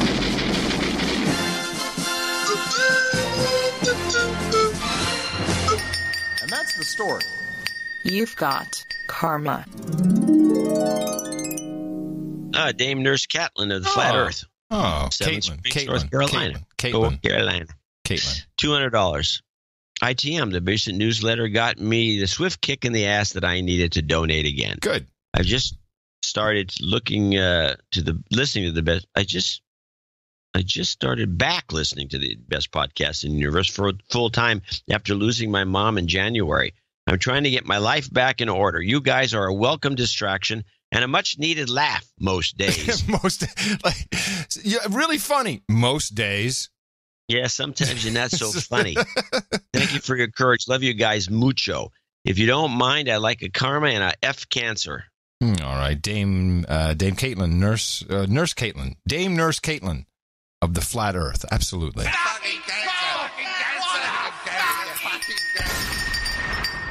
You've got karma. And last on our list of well-wishers and executive producers is James Wasbish. W-A-S-C-H. Washbish. B-I-S-C-H. $200. Please de-douche me. You've been de-douched. And call out Eric Goodmanson as a douchebag. He's nervous the show will end, and he still hasn't donated. Oh, how nervous can he be? How nervous can he be? Yeah, maybe you could grab the bongos while I... Did you get the douchebag? Did you give him a douchebag? I missed it. Yeah, I did. Yeah. Okay. Yeah, man, I know... All I got is a slide wheel, so I can go get other stuff, but it's over on the other side. It's over on the other workstation. Do you have to ride your electric scooter to the other side? Do you need a Segway? How big is this place you got over there? It's big enough for two of those houses. I would like to thank our executive producers and associate executive producers profusely for keeping the show on the road. This is our value for value system. No one can take us off the air except you.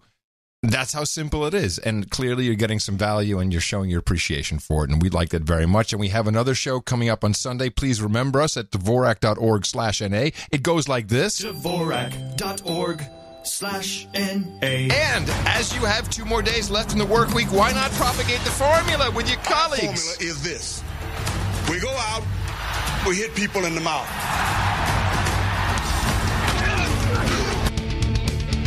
Order!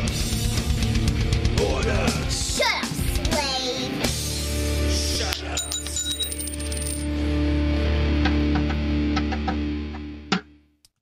Got another glitch going on in the world. Lots of stories about it. I hadn't heard about it. It happened a few weeks ago. There was a computer glitch in the UK, Gitmo Nation East, with the National Health Systems computer scheduling system. PHE analysis of... This is Parliament. It's so bad, Parliament has to talk about it. PHE analysis of trial data from the service found that there was a computer algorithm failure dating back to 2009. I love that. This is so much better than the press reporting on as a glitch. A computer algorithm failure. In 2009? Mm-hmm. The latest estimates I've received from PHE is that as a result of this, between 2009 and the start of 2018, an estimated 450,000 women aged between 68 and 71 were not invited to their final breast screening. At this stage, it is unclear whether any delay in diagnosis will have resulted in any avoidable harm or death. And that is one of the reasons I'm ordering an independent review to establish the clinical impact. Our current best estimate, which comes with caveats as it's based on statistical modelling rather than patient reviews, and because there is currently no clinical consensus about the benefits of screening for this age group, is that there may be between 135 and 270 women who had their lives shortened as a result. I'm advised that it is unlikely to be more than this range and may be considerably less. However, tragically, there are likely to be some people in this group who would have been alive today. I find this very sinister, what they're doing. They're taking, as he says by his own admission, now I want a clinical test to know if that final breast exam when you're older than 68, if that'll save your life. And he's presupposing by saying clearly, somewhere 200, 400 women, they died. They died. This is a ruse and a ploy for more money for their national health system, which they already say has problems. But now they're spinning this into, 200 to 400 women may have died because of this glitch, this algo failure in 2009. It's very sinister to go after more money in this fashion. There's zero proof, zero facts. But yes, now we're going to study and make sure we do give them all these exams by freeing up more money for this. It's just all about money for their clients. More tax. And hell with the homeless. I don't know what the homelessness situation is in the UK, actually. Or sleeping rough, as they call it there. You're not homeless, you're sleeping rough. Here, that means you're not wearing underwear. No? Yeah, here. Yeah. You're sleeping rough. Staying in Europe, there is huge concern, some outrage. The kids are all troubled. I've been seeing, I don't have any English-speaking reports, but I saw a couple Dutch ones about the new policy from Facebook, which is through their subsidiary WhatsApp. And this is the report. If you're a WhatsApp user in Europe, you'll soon be prompted to agree new terms of service and a privacy policy. Most of us won't take the time to read the fine print from the popular messaging service, so what should you know? Reuters' Paul Sandel says if you're under 16, you'll be banned from the app. If you're under 16, under the new regulations, you need to get permission for certain amounts of data to be shared, and that requires WhatsApp to collect more information, which they don't want to do. Raising the age limit will help WhatsApp comply with new regulations. So what are they? New data privacy laws coming into force across the EU next month will be the biggest overhaul of online privacy since the birth of the internet. It will give Europeans the right to know what data is stored on them and the right to have it deleted. So you can request a report. It will tell you the number, the device you use. WhatsApp say they need this information to offer the service. It's for their own technical reasons. It also gives you your contacts and the groups and any numbers you've blocked. WhatsApp's minimum age of use will remain 13 years in the rest of the world, in line with its parent, Facebook. This may be the Achilles heel for services, well, certainly for Facebook. And I believe that this change, and the way I understand it is, we want to raise the age limit to 16 because above 16, according to the General Data Protection regulations, then we can ask all of this stuff of these kids. Because, of course, there's a big difference between a 13-year-old and a 16-year-old. And the founder of WhatsApp, who still worked within Facebook, left over this. John Koum, K-O-U-M. What did he leave because they weren't hacking enough 13-year-olds or what? Yeah, he left because he disagreed with the extra information they wanted to scrape, I'll just use that word, from their WhatsApp users. The whole idea behind WhatsApp was so beautiful when it started. And really, this guy, I mean, come on, you're a douchebag. You sold to Facebook. What do you expect? I loved it when it started. You paid 99 cents a year, and you had secure, encrypted communications, and that was it. And they had 300 million people. They were doing 300 million a year in revenue. I'm not sure, what the costs were. I'm sure if they're sitting on top of Amazon, AWS or something, they weren't making a large profit margin. But that was an honest service. And so I didn't know that Facebook was taking my WhatsApp contact list and doing more slicing and dicing with that. I mean, I'm not surprised, but I don't recall that being a thing. I never use it, so I don't pay much attention. But you should see the children.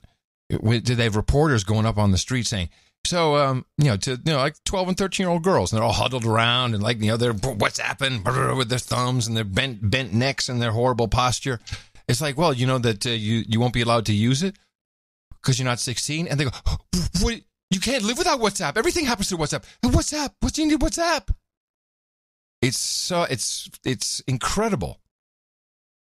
And of course, Facebook knows bloody well that the kids they're all gonna lie. They're all gonna say they're 16. Bloody well. This could be an Achilles heel for them. Let's play first of all, let's start with the Facebook ad. Have you seen it? No, I don't believe so.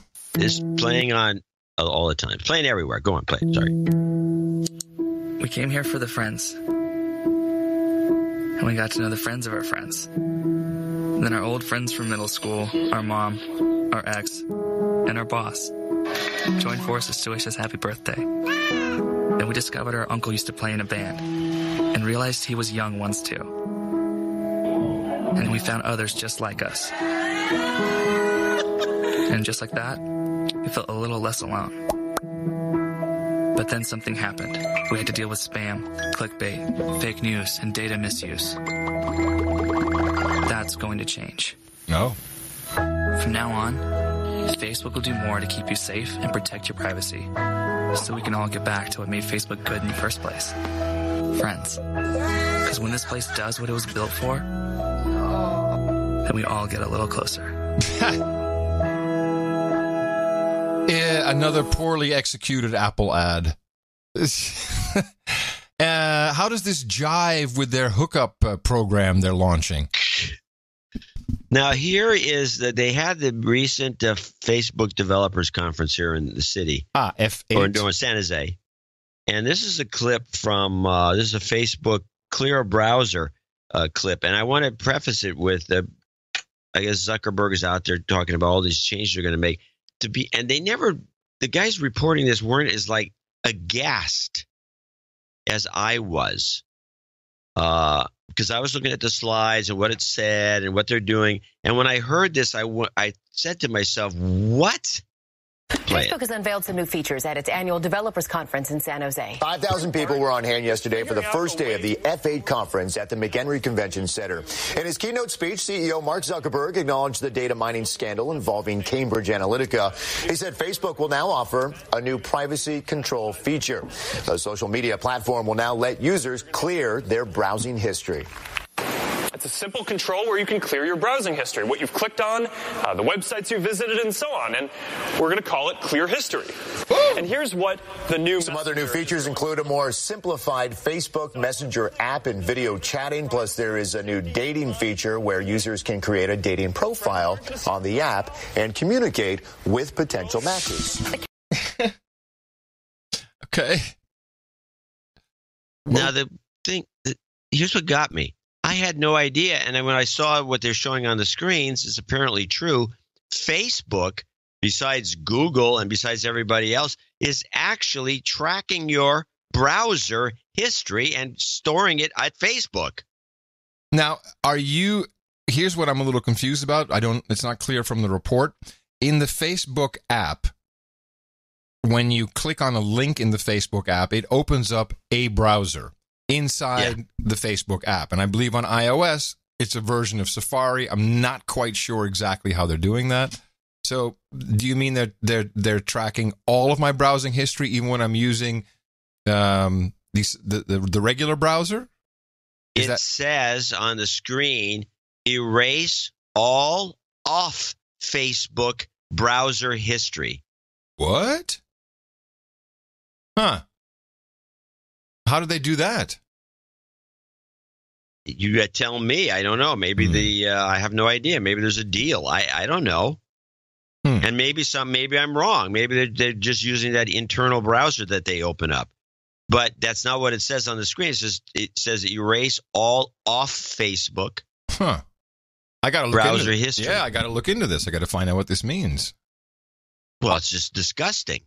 Now, the last clip I have, I said, well, I don't use Facebook. I'd use it for advertising, but I wouldn't ever be a member. people say, well, there's the end of Facebook. People are going to be bailing out left and right. And I, of course, say that I don't think so. I think a few people will be bailing out and some people won't. And I've seen the examples early on when people would bail out. I don't know, it's just killing me. I can't use this. I'm quitting Facebook. And then 3 months later, they're back on Facebook. So I'm not a big believer. Now, I did find somebody they interviewed during this special report on the Facebook conference. They found some girl. She's got kind of a cute, a forward voice, very nice voice. She could be a podcaster. And she's going to quit Facebook, or she's quitting Facebook, or she quit Facebook. And I think she probably will stay off Facebook. And some people do that. But I just thought it would be interesting to hear her talk about why she's getting off Facebook and what, is she ever going to come back? This is the quitter girl. I actually removed like 90% of my personal data from Facebook last year. Really? So I got really uncomfortable, and I removed it from my phone because I got really uncomfortable with it. It seemed like it was listening to me. And when I wasn't even surfing, it was tracking what I was talking about with friends or family. And so that was a big concern for you. Oh, yeah. The idea that something is tracking everything I'm doing or thinking makes me very uncomfortable. Well, now that Facebook is trying to make amends and keep it more private, will you jump back on? Or? No. No? Never. How come? Honestly, my life is better without it. I connect more with my friends and my family by making an effort in real life. Yeah. There is a dating app that they're starting as well. Just heard that on the radio. No. No? No. I got dating apps. Don't need another. Nope. It was, that announcement was pretty interesting because, it's obvious that, people will put a lot more information in their profile on a dating app, or maybe certainly different information than they would put into the Facebook app itself or the Facebook profile. But also to see, Match.com, their stock tanked severely. It didn't. It went down 10%.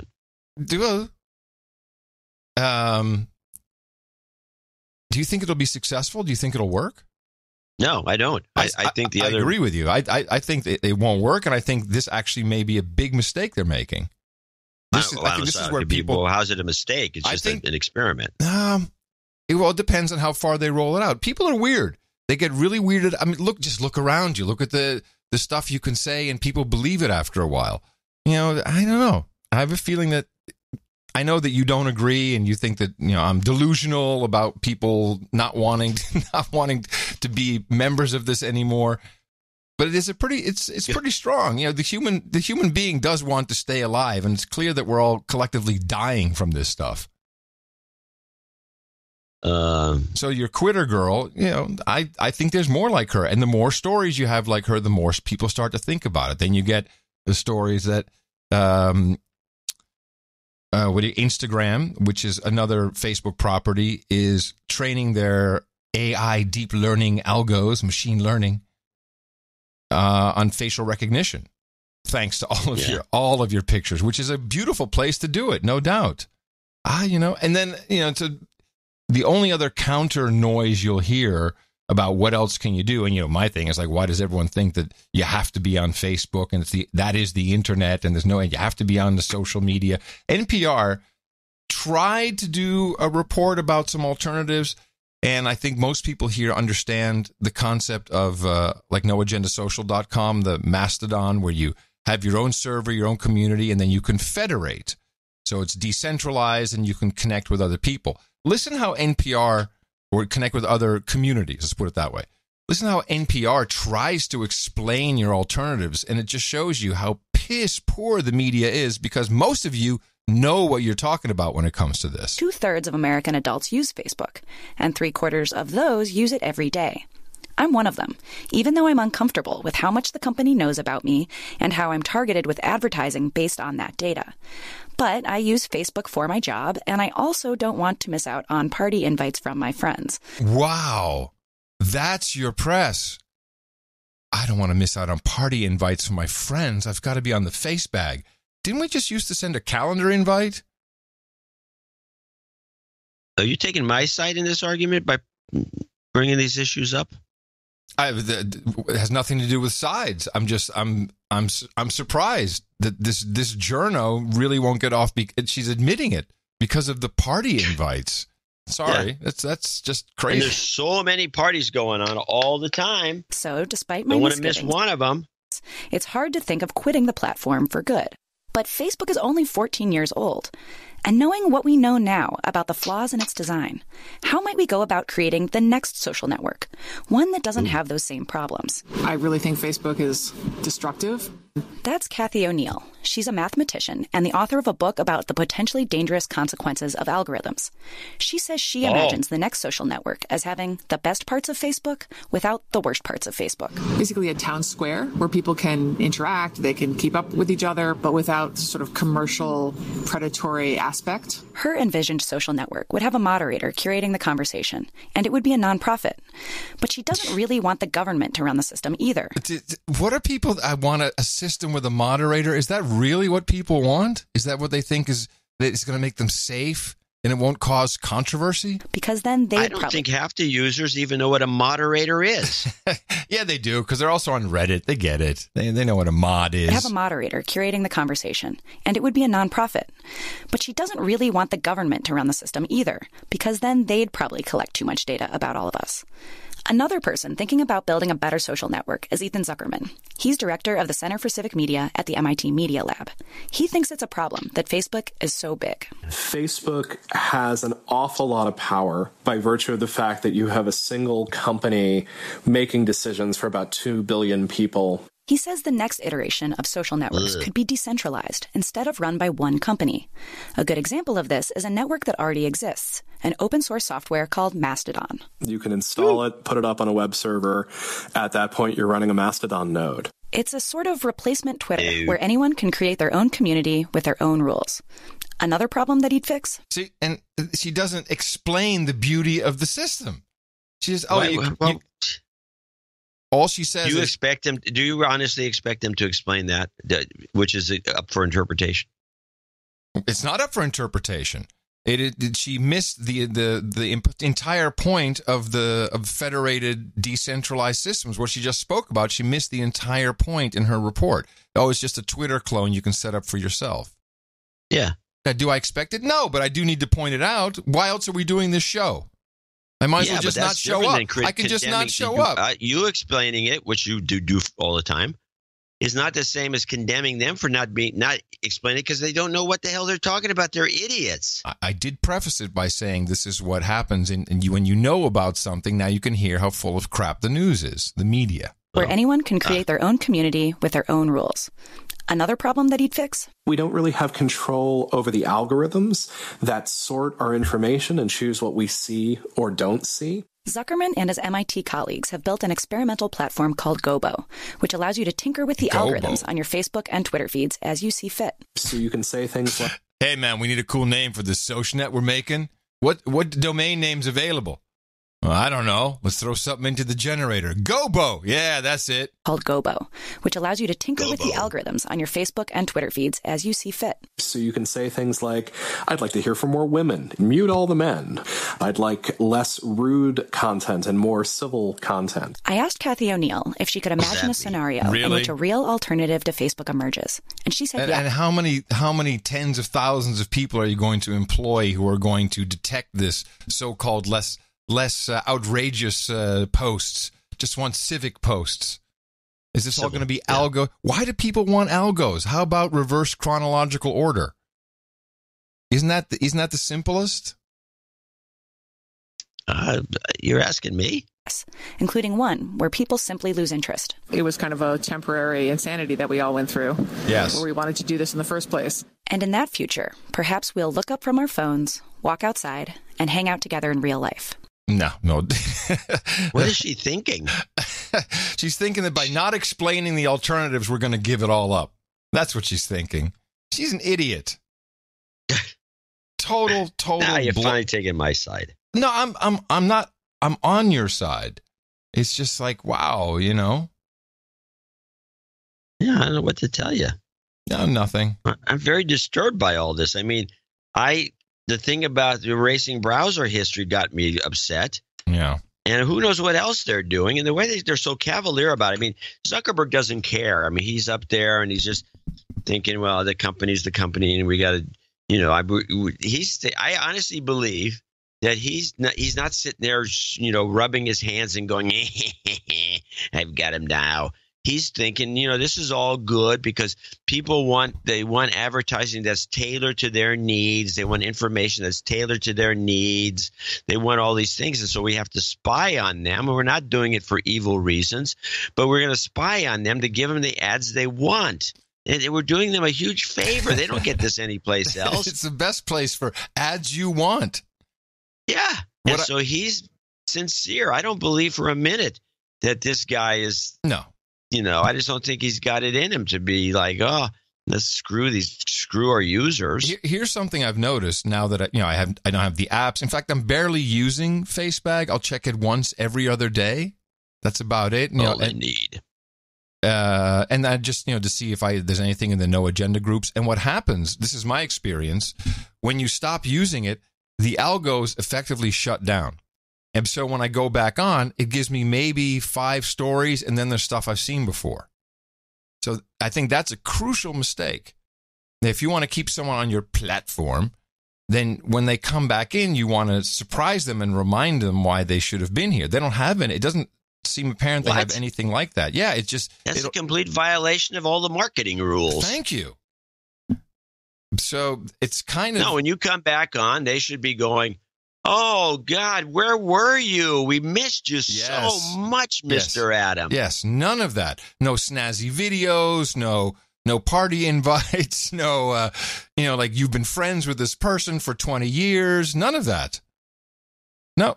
I think if people do start to diminish use, it becomes less interesting. The algo apparently does not know what to do when you're not using it. It just starts to slowly shut down. Try it. Not you, but other people. They should try it.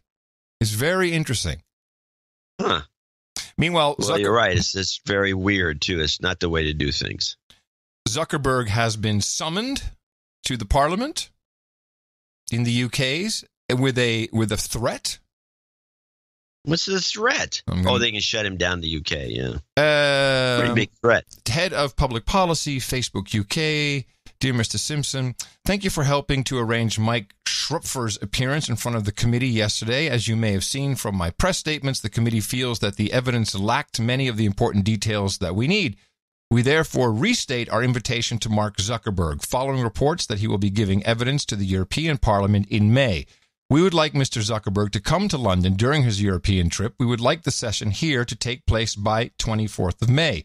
It is worth noting that while Mr. Zuckerberg does not normally come under the jurisdiction of the UK Parliament, he will do so next time he enters the country. Yeah, baby. Yeah, next time you try to enter the country, you will be subject to us, bitch. So we hope that he will respond positively to our request, but if not, the committee will resolve to issue a formal summons for him to appear when he is next in the UK. Butt slam! They're not well, kidding he has to around. go to the UK eventually. Now, what I think that Zuckerberg is a little naive about a lot of this stuff. Mm-hmm. And I think that because he thinks he did a slam dunk at Congress and just wowed them, that he could do the same thing in England, which is anything but the case. Right. Because there are a bunch of a-holes there that don't have any of these. They're not just genteel as members of Congress might be toward a guy like this because they don't have any respect for the rich entrepreneur. They have respect for a rich or even a poor member of the upper classes, but that's different. Right. So they're just going to rake him over the coals. He'll be in tears. I would be worried if I were him. I wouldn't do it. I'd say, I don't need to go to England. There's nothing there for me. Screw it. I'll just fly over it all the time. Yeah. Meanwhile, it now has come to light that Twitter also sold data to Cambridge Analytica, to the same guy. And we should mention that they've just filed for bankruptcy. Yes, I have the report. The company accused of harvesting the data of more than 87 million Facebook users says it is shutting down. Cambridge Analytica made the announcement Wednesday. In March, the company was accused of using data that was harvested from Facebook users without their permission. That data was then shared with a number of political campaigns. In a statement, Cambridge Analytica blamed the media for driving away all of its clients and said it had been vilified for legal activities. The company says it intends to file for bankruptcy in the U.S. and the U.K. Always a good way to get rid of the evidence. Podesta did it. Everyone says, oh, I think we'll just get rid of ourselves here. We're just done. Just file for bankruptcy. I would be remiss if I didn't mention this new study done by San Francisco State University professor of health education Eric Pieper and associate professor of health education Richard Harvey.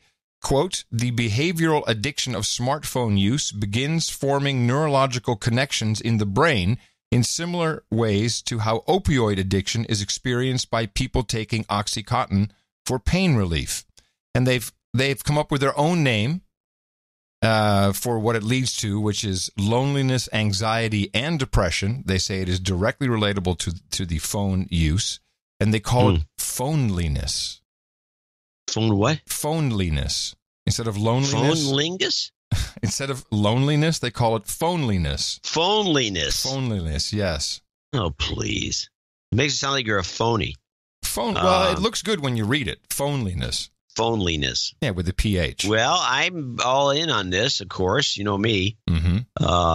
The phone's not anywhere here. In fact, I lost it again in the house, so I haven't used it for a while. I don't know where it is. I got to start looking for it. That's the best way to go off the grid.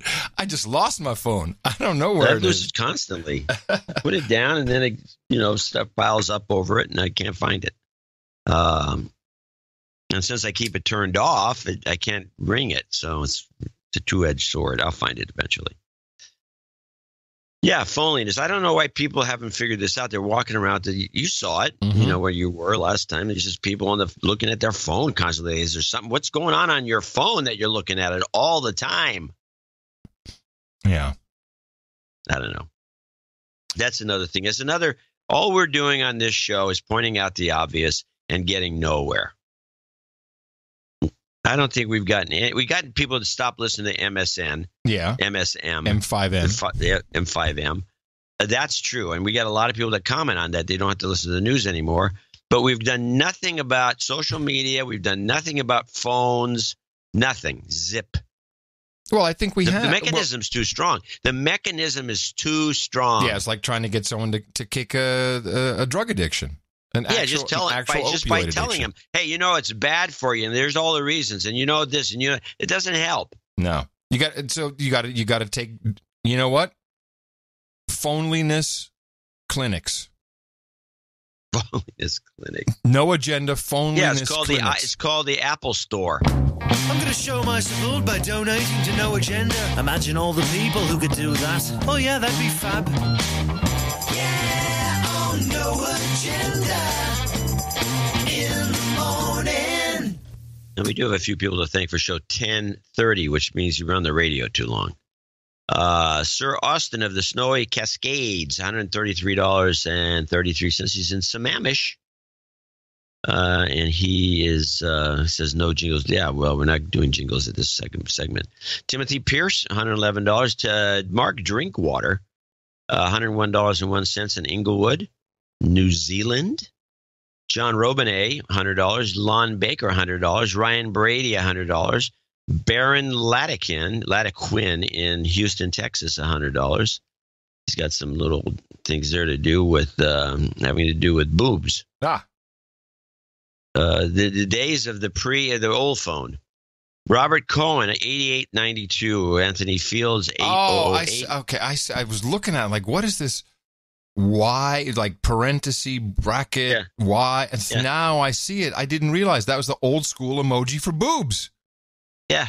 I'm going to do so. It's left bracket, period, Y, period, right bracket. Beautiful. Yeah. It's a classic. I've learned something. Oh, I thought you would have been one of those guys using it. I will now. Because, Tina has her iPhone still, and I know she's sending me emojis because I get a little square, just a character, a little character that goes, I don't know what that is, I can't translate it, and so I just send back, XXX. I'm emojiless. Can't communicate with dream of the old emoticons, my friend. I'm back to emoticons. Let's go back the old way. That's emoticons. Right. Yeah, that was when everyone had the same. Yeah, we're equal. Globalness. Yeah, you're right, because emojis is like system to system, they vary. Yeah, they look very different.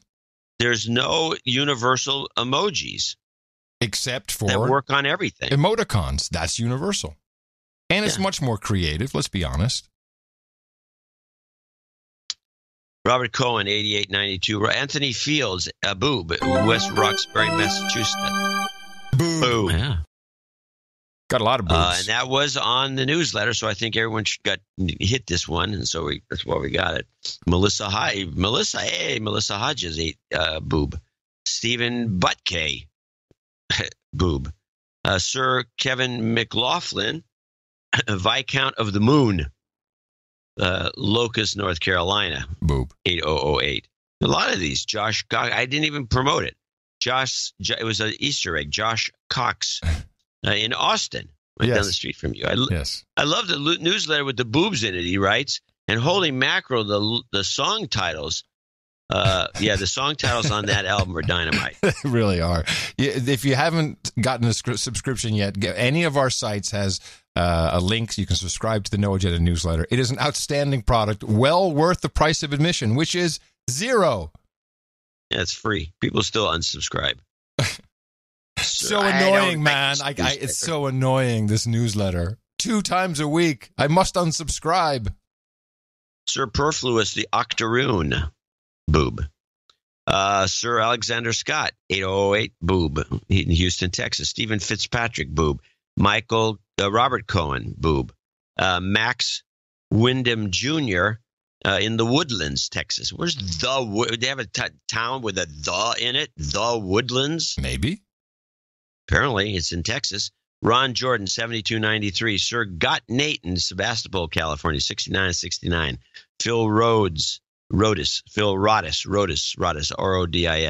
in North Lakes, Australia. I need to read this. The day has finally come where I can hold my head high as I join my brothers at the round table. I would like to thank my smoking hot wife, Natalie, and human resource Maya for listening to me recite your greatest clips after each show since 2012. He apparently lives in the shed in the backyard. I would like to be known as Sir Philip of the Northern Lakes. Thanks, boys, for all you do. Phil Rodis, Brisbane, Queensland, Australia. P.S. All U.S. dollars, none of this Australian play money rubbish. Thank you very much, sir. And look forward to your celebration coming up momentarily.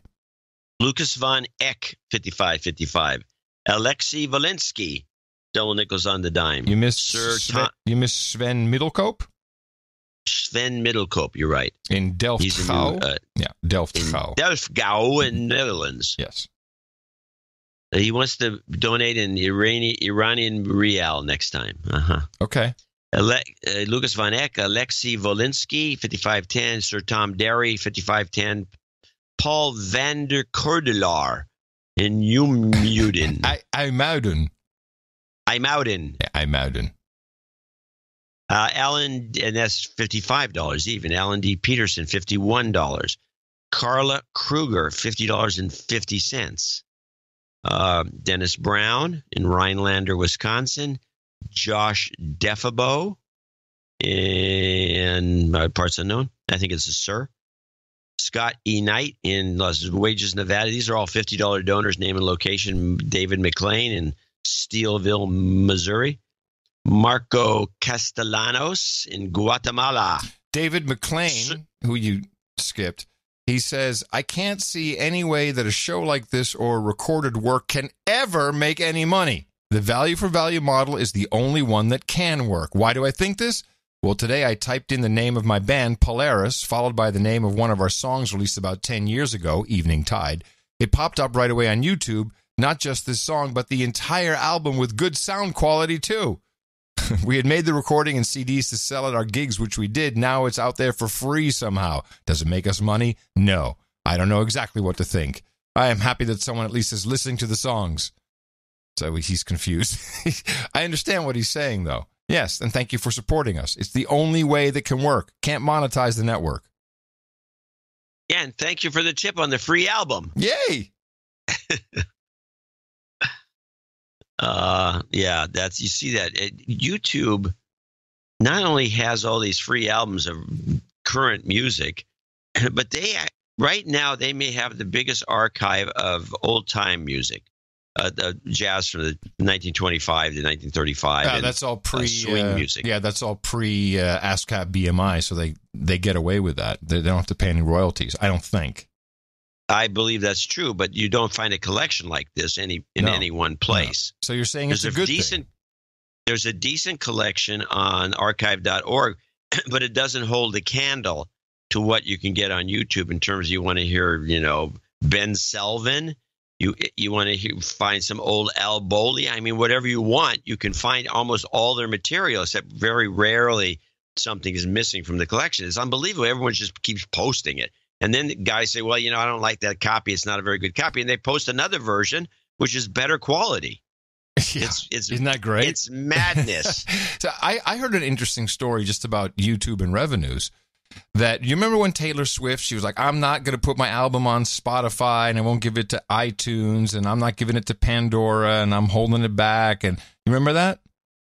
Yep. At the time, Taylor Swift's mom was calling up all of these outlets, including YouTube, from what I've heard, allegedly, and was saying, if you want us to be on your system at all, you got to send me $500,000. Just for the privilege of them saying, yes, you can do it. That's what I'm talking about. Have your mom do it. That's the best part. Well, mom and dad are a couple of marketing geniuses. Fantastic. Onward, all $50 donors. Hey, Sir, what's his face over there? 50.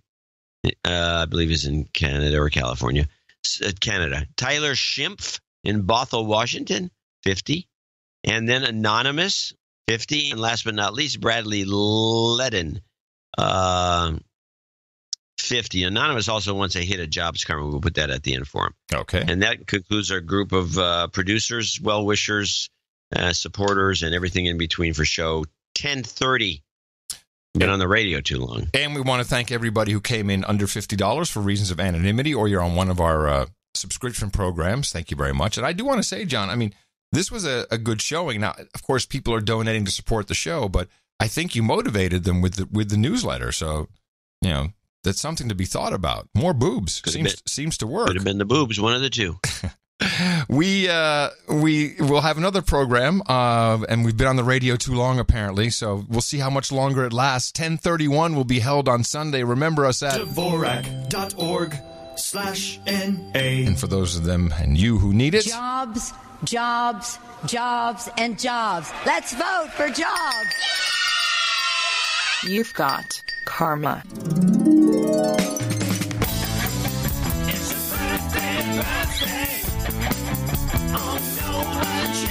well, good donations, but a very short birthday list. We have Void Zero, who we need to congratulate. He celebrated his 34th on April 25th. Thanks for letting us know, bro. And Sir James of the Mountains celebrates his birthday on May 5th. And we say happy birthday from everybody here at the Bets Podcast in the universe. And then we have 1, 2, 3 knightings. About time. I'm happy we have them. So if I can have your blade for a moment, sir. There you go. Yes. Oh, let me grab mine. There we go. And we need Sean Modal up on stage here, along with Victor Null and Phil Rodas. Gentlemen, thank you very much for supporting the No Agenda Show in the amount of $1,000 or more. That means you now have a spot at our exclusive roundtable of the No Agenda Knights and Dames, and I hereby proudly pronounce the KB, Sir Migdala, Sir Eagle Eye Null, and Sir Philip of the Northern Lakes. And you got a special snot from John C. Dvorak. That sounded fantastic for you. Besides that, Hookers and Blow, Red Boys and Chardonnay, Rabbit Meat and Goat's Milk, Dr. Pepper and a Quick Handy, Boobs and Sneaky Tofu, Breast Milk and Pablum, Ginger Ale and Gerbils, Bong Hits and Bourbon. We've got Mutton and Mead right over there. A mute button. That's what I forgot to send you. Forgot you sent. Yeah, I didn't have my mute button. I can't mute anything. It was mucus. It was dripping down my face. It was just 10:30. It means does not conform to rules and regulations. Also means illegal use of radio. Danger, caution, use caution. 10:31 coming up is lie detector available? Yeah, that's all good, John. But just stick with the boobs. Also, crime in progress. And there's 1031 A, B, C, D, E, which is robbery, burglary, homicide, kidnapping, and shooting. Why don't you just write an essay? I miss your essays. Write an essay. Okay. I like essays. You do, apparently. So Kanye West, has been in the news, or whatever they call news these days. He's on all the channels. And he showed up on TMZ. I didn't see any of that. But there was an extra bit on TMZ, which I don't think it was broadcast. There's no reason it could be broadcast because of all the profanity. But it was rather interesting to hear what Kanye had to say about his coming out for President Trump. Or it's not really what he's doing, but he's trying to communicate something. And it was like a head shaker. And I just wanted to share this little bit with you, because it's like, wow. This guy's got a lot going on. Everybody else, when they make a statement like that, they end up apologizing because they're so worried about what people say. This was, I think, because he was wearing the Make America Great Again hat. That set off such a storm on the social nets. Everyone was freaking out. How can he do this? Oh, yeah. Social media. Well, you know why when I went to visit him the first time, right after the election. Yeah, and I took the tweets down and everything. Yeah. Because I was drugged the fuck out, bro. I was drugged out. I was on opioids. 2 days after I got off of opioids, and I was addicted to opioids, 2 days I got off of opioids, I'm in the hospital, right? I'm taking hey, everyone listen to this, please. 2 days before I was in the hospital, I was on opioids. I was addicted to opioids. I had plastic surgery because I was trying to look good for y'all. I got liposuction because I didn't want y'all to call me fat like y'all called Rob at the wedding and made him fly home before me and Kim got married. Now, before you think he's still on opioids, he's going to say he's not. I didn't want y'all to call me fat, so I got liposuction, right? And they gave me opioids, right? And I started taking 2 of them and then driving to work on the opioids, right? Then my boy, and I'd always ask my boy, to hand me if it's, we on tour, give me some weed, blah, blah, blah. I need a guy like this. Hey, give me some weed. I need a guy just around me all the time. Give me some weed. Hey, give me some weed, blah, blah, blah. Give me some opioids. Give me some stuff. Kanye's got the life. I just got a little lipo, got some opioids. Hey, where's my weed? My boy, and I'd always ask my boy, to hand me if it's, we on tour, give me some weed, blah, blah, blah. So he had to go give me the opioids. And there was talks amongst my camp, like, Ye's popping pills, right? So when he handed this to me, he said, this is used to kill genius, right? So I didn't take it. 2 days later, I'm in the hospital. I was taking 2 pills a day at that time. When I left the hospital, how many pills you think I was given? 7. I went from taking 2 pills to taking 7. Now, what I think he's trying to say here, and I find this very interesting, I think he's trying to say that he was doped up and that killed, because it kills genius, I agree, and that once he was off of them, that's when everything became clear. So I think what he's trying to communicate is you got to get off the opioids, as he says, and I agree, that's what you should call them, the opioids. You got to get off the opioids so you can think clearly again and not be engrossed by whatever you're being mind controlled into. I believe that's what he's saying. So the reason why I dropped those tweets and everything, because I was drugged the fuck out, bro. And I'm not drugged out. These pills that they want me to take 3 of a day, I take one a week, maybe 2 a week. Y'all have me just do a little crack, once a week, maybe twice. Come on, hey, where's my weed? Scared of myself, of my vision. So I took some pills so I wouldn't go to hospital and prove everyone right. We are drugged out. We are following other people's opinions. We are controlled by the media. And today it all changes. You got Tupac and Lennon in that hallway. Today it all changes. We need to think how to think free. We need to be free thinkers. And the thing is, the set on TMZ, right? You got the set, and then behind it is all those people who are working. So it's one of those open office sets. So he has his back to the camera and is yelling at all the people there, who, of course, all of them are holding up their phones, recording him. It's a very bizarre scene. Then we need to learn how to feel free. People say feel free, but we don't even know how to feel free or think free. Say what you feel. Positive or negative. Einstein says the definition of insanity is doing the same thing, expecting a different result. So we keep on saying, I hate you, fuck you, fuck you, fuck you. How are we going to get a different result out of hate? Why don't we just try love? Why don't we just try love? Why can't it be okay for an influential rapper in the black community to go up to the president and talk to him about how we can make a change one by one? We have the resources for a peaceful world. There you go. Kanye. He's got the right idea. Yeah, I've always admired that guy. Yeah. I mean, he's on to something, but he's winding up with the same result we are winding up with. He's not making any difference. But I think he's just throwing in something at the end like, and Taylor Swift still shouldn't have won that award. Yeah. I think Cecile Richards is making a run. She's out promoting a book. She is the CEO of Planned Parenthood, and she's on every show now. Have you seen her? Any interviews? And I still really like her. I know she's been on everywhere, but it's none of the beats I have.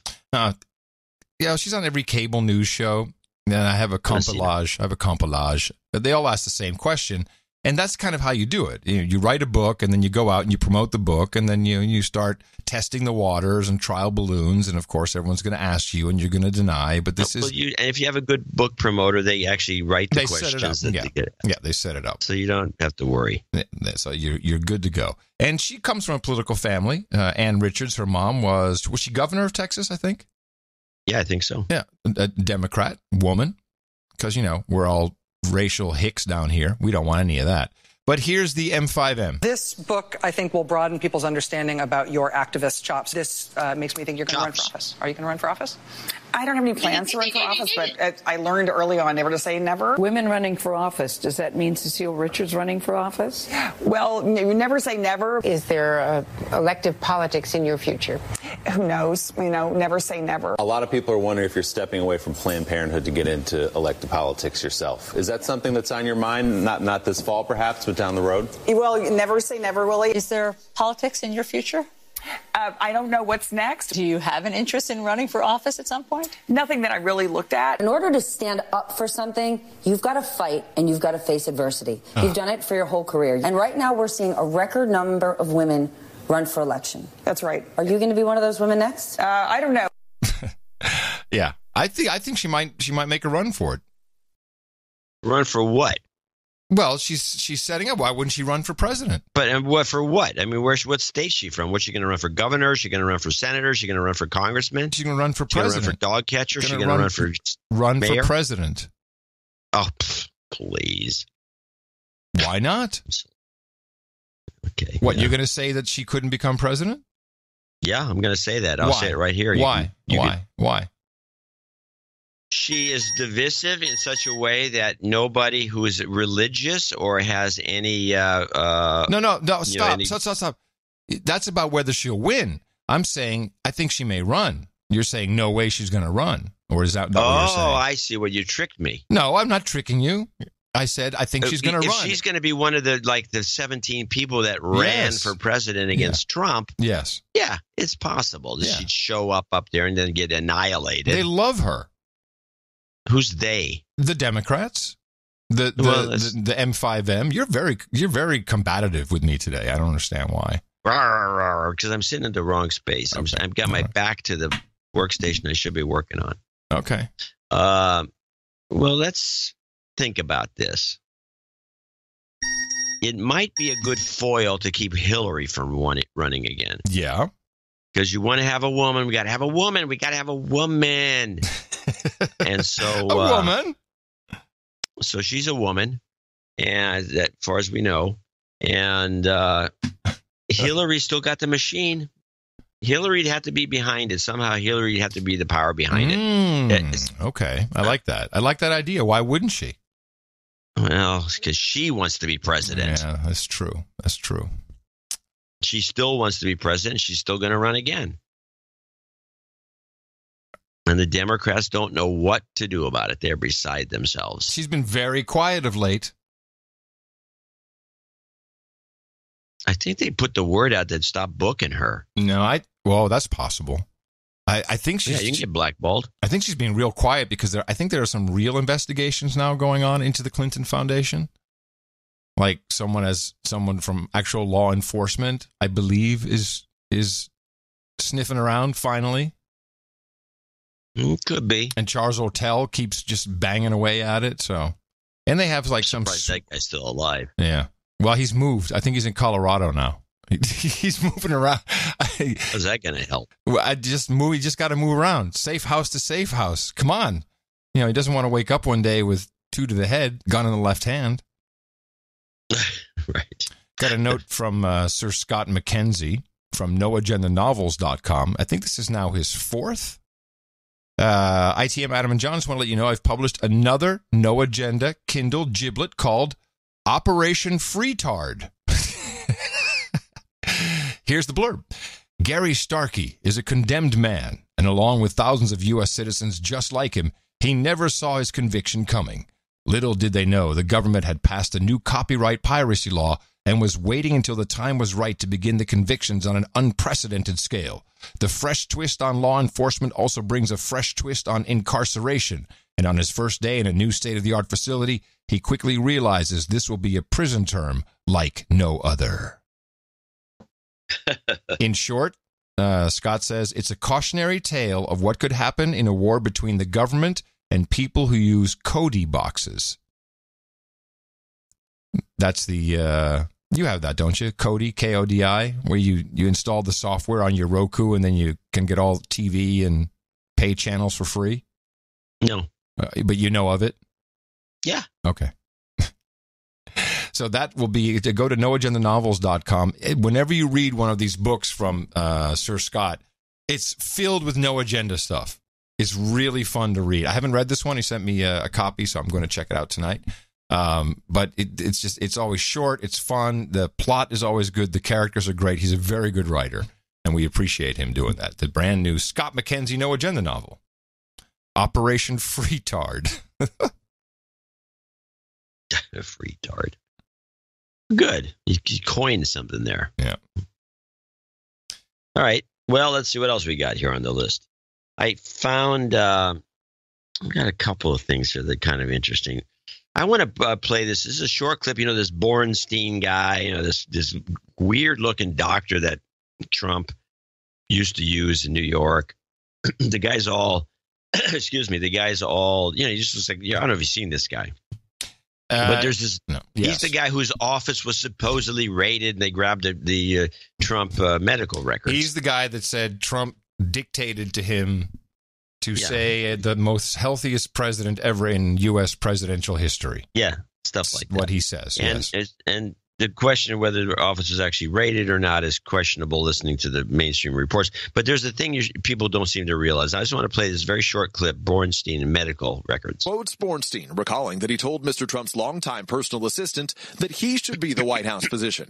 But after it was published, he says he received a curt phone call. She said, so you wanted to be the White House doctor? Forget it. You're out.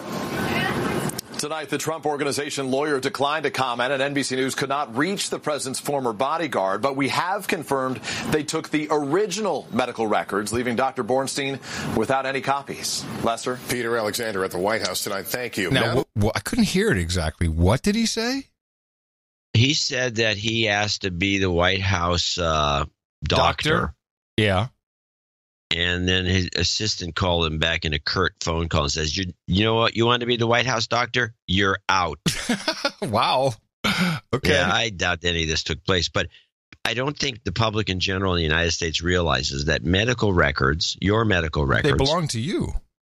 They're your property. Yes. They belong to you. They don't belong to the doctor. They don't belong to the insurance company. They belong to you. Yeah. And that is de-emphasized in the media. Well, of course, because you always want to share everything. In the New World Order, we share all things, and we're all equal, and we're open. We have nothing to hide. Do you have something to hide? We also have we had a little incident in the Bay Area. Besides the homeless, there was a Second Amendment walkout on about, I don't know, maybe 5-6 schools in the Bay Area. It's like 15-minute walkout. Kids, with the American flags and "Don't Tread on Me," and they gave a few speeches and went back to class. Mm-hmm. But I want to play the clip of the report of this because there's a couple of little things that we always have to keep an eye out for when we're listening to news reports. Park High in Pleasant Hill, a downtown college prep in San Jose, and California High School in San Ramon. ABC 7 News reporter Amy Hollyfield was in San Ramon for this morning's walkout. About 75 students walked out of California High School in San Ramon this morning. Not an unusual sight, especially in the Bay Area, but some parents were still shocked when they heard why they were walking out. Wait, what? Yes. No, I didn't know this. I'm kind of shocked. I don't know what to say. These students are walking out in support of the Second Amendment, the right to bear arms. This comes just over a month after students across the country staged walkouts to take a stance against gun violence. The kids that have been walking out and represented in the media from the Parkland survivors, they don't necessarily represent our whole demographic. Walkouts like this one, called Stand for the Second, are happening in at least 40 states today. The organizer in San Ramon saw the event on social media a week ago and decided to host one here. Administrators just heard about it this morning and quickly got the word out to teachers and police. Now, the little gotcha in here that you really have to you have to be careful not doing this everywhere, is equating the Second Amendment with gun violence. Ooh, good catch. Yes. And the way she puts it, she says they're walking out in support of the Second Amendment while everyone else is against gun violence. Wow. So the Second Amendment equals gun violence. The way it's presented is the Second Amendment equals gun violence. I want to hear that. I want to hear that again. Before you play it again, I want to also mention that the woman they were interviewing is somebody they told there was a walkout. It's for the Second Amendment, and this housewife in a car was going, "Oh my God, I can't! Oh, that's unbelievable that they would do that. That they would support it." And she's aghast. We don't really hear the question of that she's asked, so we don't really know how it was. Sorry. Yeah. Anyway, play it again. Until a downtown college prep in San Jose and California High School in San Ramon. ABC 7 News reporter Amy Hollyfield was in San Ramon for this morning's walkout. About 75 students walked out of California High School in San Ramon this morning. Not an unusual sight, especially in the Bay Area, but some parents were still shocked when they heard why they were walking out. Wait, what? Yes. No, I didn't know this. I'm kind of shocked. I don't know what to say. These students are walking out in support of the Second Amendment, the right to bear arms. This comes just over a month after students across the country staged walkouts to take a stance against gun violence. Oh, wow. Great catch, John. Holy crap. That's some neuro-linguistic programming for you right there. Well, again, this is the problem that you have. It's the editors that are the problem here. They are letting this stuff get by. Amy Hollyfield should have been called to the carpet. They may be changing it to this language. You don't know. It's a possibility, but I don't.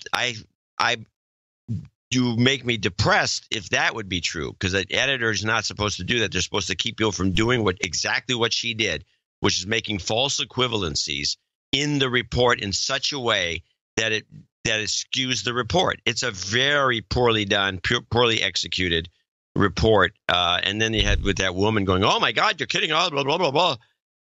And she goes, "Yes, that's what they're doing. Yes. The whole thing is, I found to be the worst piece of. It's another piece of mainstream media crap. Right before your very eyes. Unbelievable. Just while we're on these kids protesting, a buddy of mine, I picked this up off of the Face Bag, I think maybe a week and a half ago. He owns a very successful production company in New York, and mainly in New York, they produce corporate events, but big ones. And he's very successful with this, so I'll be a little circumspect about what the event was, but he said, this evening, because he'll do his little corporate update on the Face Bag with pictures of him with all the people that he produced this event for. Tonight we produced this event. The event was honoring some people and featured performances by Jennifer Lopez and Shawn Mendes, as well as appearances by Trevor Noah, Emily Blunt, John Krasinski, Alex Rodriguez, Kesha, RuPaul, Martha Stewart, Gayle King, Ariana Huffington, Maxine Waters, Senator Rand Paul, Preet Bharara, and the Parkland students. Do they have an agent now? You can just book. I'll bet you a buck they do. You can just book the Parkland students, and you fly them up. I bet you can. They need a jet to fly up. They can't stay overnight because they got to go back to school. Are they still in school or not? I'm sure they got an agent that makes demands. And Nicole Kidman, Keith Urban were there as well. So everyone got booked. Everyone made out like crazy on this. And I know my guy. He paid them whatever they want. I'm sure he said, "I'll send a jet for you too." But that's child abuse. Depends on what they pay. Well, this is true. That kind of surprised me. Here's a trend going on that people should be aware of. This is the paint. It says, it starts with an O, so you got to go to O. Paintball wars. Did you hear about this? Paintball guns are meant to be harmless, but police in cities around the country say a surge of paintball fights are terrorizing their residents. In Greensboro, North Carolina. To date, we've seen about 44 incidents of paintball activity in the city just in the month of April. In Milwaukee, 65 reports of people being hit with paintballs in the last week. It's unsuspecting citizens who don't know what's going on. Rapper 21 Savage is credited with starting the trend, posting videos of paintball guns and calling for paintballs up, guns down. Some describe it as an anti-violence campaign. Better than somebody out here fighting and shooting, yeah, why not? But in at least 2 incidents, according to officials, the paintball battles triggered deadly shootings. In Greensboro, 19-year-old Zacharias Bradley was killed with real bullets during what police say started as a paintball fight. And outside Atlanta, police say 15-year-old Christopher Collins fired an actual gun in retaliation during a paintball attack, killing 3-year-old Taraji Diggs in his mother's car. When I turned the corner, my baby, he just kept crying. The toddler's mother says 21 Savage, a personal friend of the family, paid for the funeral, and she doesn't blame him for the violence. He actually was telling them to put down the real guns and put up the paintball guns. A publicist for 21 Savage did not return a request for comment. Now police in multiple cities warned that what may have started with good intentions has backfired. Stephanie Gosk, NBC News, New York. Well, I'm encouraged that the hip-hop and youth of America, including Kanye, is trying to do something. It's a little misguided. I'd say. Yeah, totally. But it sounds like he had a sincere idea how dumb it is. Yeah, paintball guns. Things are dangerous, too. I mean, when you go paintball shooting, you're wearing a mask. Thanks for that report. I can't wait to see that happening on the streets of Austin. I'm sure it's going to happen. It'd be great in Austin. And let me guess, was it a bunch of white dudes with the paintball? No, black kids mostly. Oh, really? No. And they weren't getting arrested? Well, who knows? I'm sure they were. Yeah, by the way, this month is Mental Health Awareness Month, I believe. Oh. Okay. So they had this special on one of the networks. It was like they had these kids on, and they're going on, and there was a subtle message. It was one of the news shows. And of course, the news shows, unlike Colbert or some of these late night shows, and I do have from last show, you'd have to go dig it up, but I have all or at least a segment of the ads that Colbert has on his show. There's no drug companies except for Botox advertising, but they advertise on the news shows. And so they're going back and forth talking about how it's mental health awareness. So they had Kirsten Bell, and she's going, yeah, I'm kind of nuts. And so it's good to talk about this. They had one person after another. Then they brought on Sarah Silverman, who came on and made the following comments. This is the Mental Health Month. Take medication. Because I'm like, Clip. I can actually do this. If you have diabetes, you take medication. If you have some mental health issues, you also take medication. Woo! And it's no big deal. That really resonated with me because I think sometimes people are looked down upon kind of for taking medication. Oh, man, talk about misguided. Holy crap. She needs to read Lost Connections. That would set her straight. This is the fallacy of this stuff. Well, you're sick. You have a chemical imbalance in your brain. This is a lie. Yeah. This is a lie. You got something wrong, but you got to find the cause. And that's just you take pills. It's just like, you got a cast because you broke your arm. It's like, oh. And on this report, they promoted the idea that 1 in 5 kids needs mental health help in the form of medication. My goodness. Do not let the doctor put your kid on any pills. Holy crap. And was this a government-sanctioned program? Where was this? It was on one of the news shows. It was just a special. They had all these different actors bitching about their lives and how terrible things are. And basically just promoting pills. Promoting pills. Holy crap. Yeah. Oh, yeah. Man. It was quite depressing. Yes, I need some pills now. I'm so depressed. Looking at the Bitcoin price and other associated cryptos, looks like right now we're at 9,600. Right in line with my theory of the pending doom for Iran, and maybe Bibi Netanyahu had something to do with it. He came out. Did you see this thing he did? Yeah, I did. This little chat. I got a little clip of his what some are calling the equivalency of a TED Talk. I just revealed something the world has never seen before. A few weeks ago, Israel obtained 0.5 ton of Iran's secret nuclear weapons files. You want to see what that looks like? And then he unveils this bookcase with all these binders, which somehow is going to weigh 0.5 ton, which seems like 1,000 pounds. And then he has 2 large framed just rows of CD-ROMs. It kind of looked like a really bad award given to a rapper for his, 10 million albums sold. It was like one of those deals, just all these CD-ROMs in there. And that is showing all the research they had. It was extremely unconvincing. Look at this. This is an exact copy of the material we got from Iran's secret atomic archives. That's over 100,000 original Iranian files and documents of blueprints for nuclear bombs, timelines for uranium enrichment, simulation of nuclear implosions, much more. This atomic archive proves one thing. Iran lied through its teeth. Iran is still lying. A few days ago, Iran's foreign minister said this: "We never wanted to produce a nuclear bomb." Well, Iran's secret atomic archive proves the exact opposite. Iran hid a comprehensive plan to build an arsenal of nuclear weapons. The nuclear deal with Iran was based on lies, and Iran's terrorist regime simply cannot be trusted.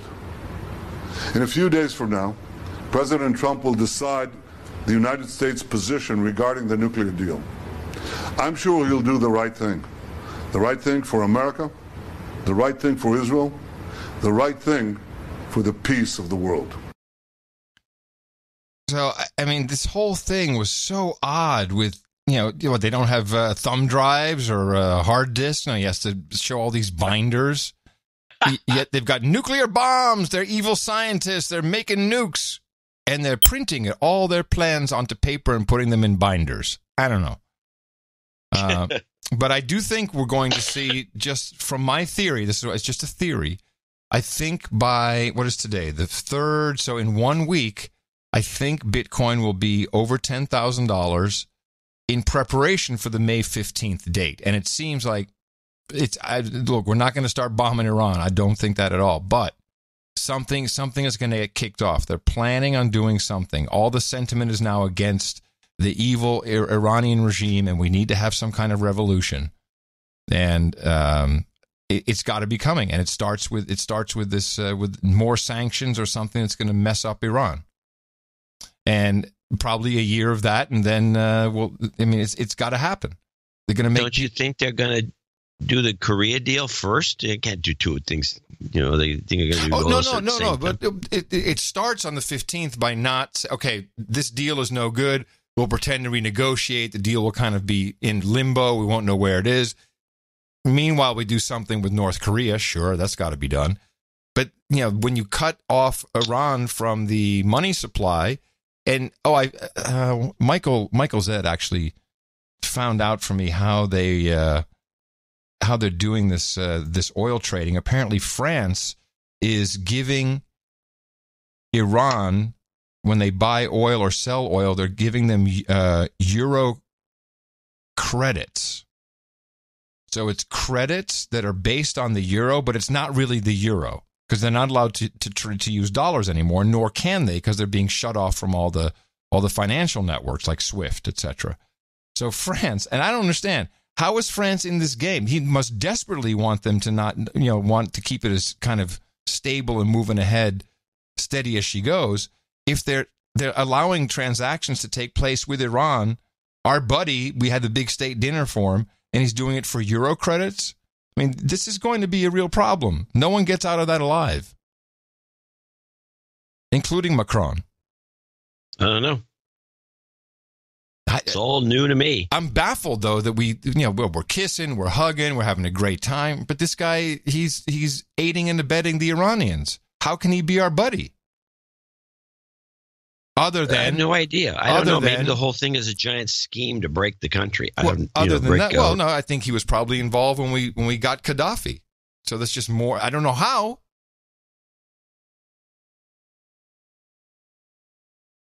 Anyway, don't know. I'm just going to go. This is the Iranian Bitcoin theory, and by the 10th, we should see Bitcoin at or above 10,000. And near the 15th, who knows? I mean, it's on. Sounds like it. There's a correlation. We'll see. I don't know how long this is going to go on. How long this scam is going to continue. Well, when is the North Korea thing scheduled? Isn't that coming up? Isn't that very soon? Yeah, it's coming up soon, but I don't think there's a solid firm date, because have they even determined where they're going to do it? I think they're still in negotiations about where they're going to do it. Yeah, well, we don't really know anything. Meanwhile, Pompeo just goes over, hangs out. No, we don't know nothing. May 4th is traditionally May 5th is Liberation Day in a lot of Europe. I think in all of Europe. Certainly in the Netherlands. In the Netherlands, they have a special, they call it the Dead Remembrance, Dodenherdenking. On May 4th. That's the 5th or the 4th? The 5th is Liberation Day, and on the 4th, they have a 2 minutes of silence. In Holland. Holland, yes. 2 minutes of silence. And it's since I was there in 1972, and it's really quite fascinating to see at 8 o'clock on the 4th, on the evening of the 4th, everyone stops what they're doing. Cars will stop on the highway.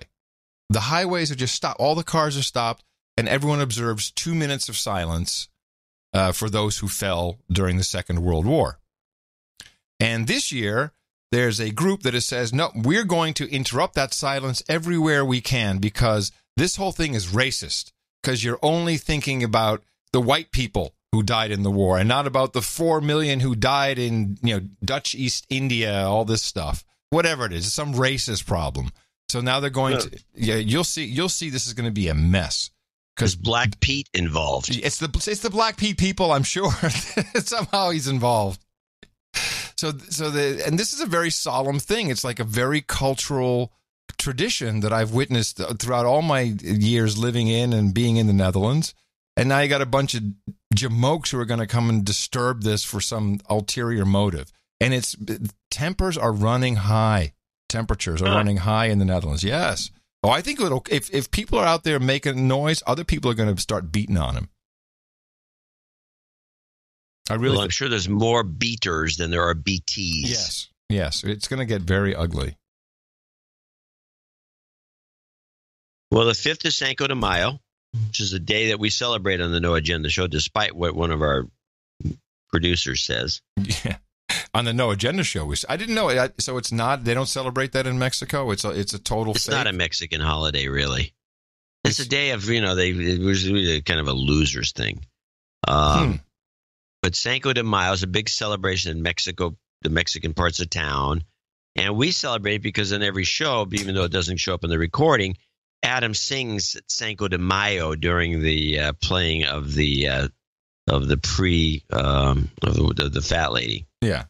I sing Cinco de Mayo. You do Sanco. I do Cinco. Yeah, he does something.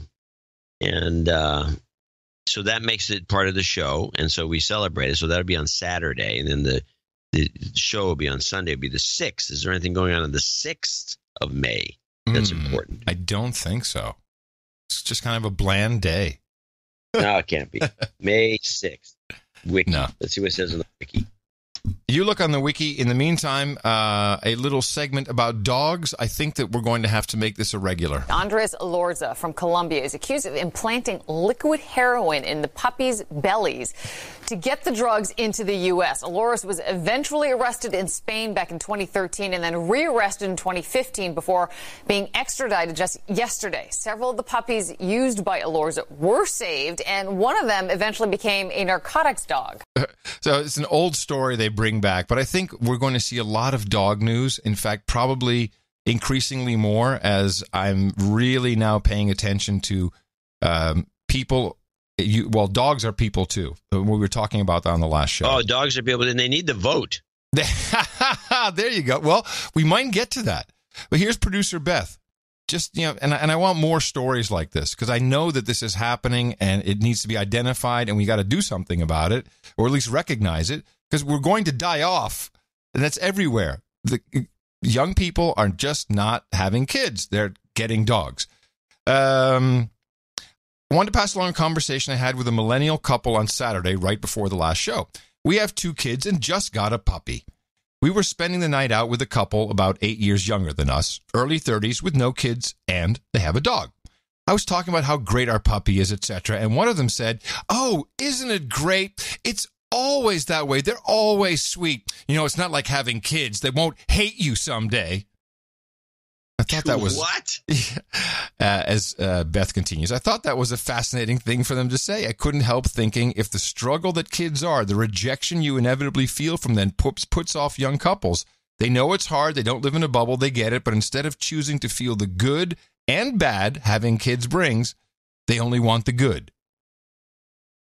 And there is a cultural thing going on with dogs, and I can't walk anywhere in my building. Anywhere, there's people with dogs. Well, let's make a couple of things clear. And treating them like children, putting them in strollers.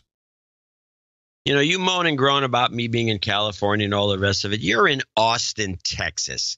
It's hardly any generalities you can make. I'm sure that people living in Nebraska and Kansas and rural Illinois, this dog thing is specific to the Democrat. Let's find out. Progressive. No, I think it's a younger generation. I think it's everywhere. And we'll find out from our producers that it is in rural Illinois. Yeah, and I'm saying no. It's not like Texas. Like you said, you can't walk down the street. There's dog crap everywhere. There's dogs. I mean, But here too. There's a lot of dogs. All right. Here we go. The 6th, Chief Crazy Horse of the Oglala Lakota surrenders to the United States troops. Huh? The Chinese Exclusion Act, 1882, May 6th. Eiffel Towers officially opened on 1886.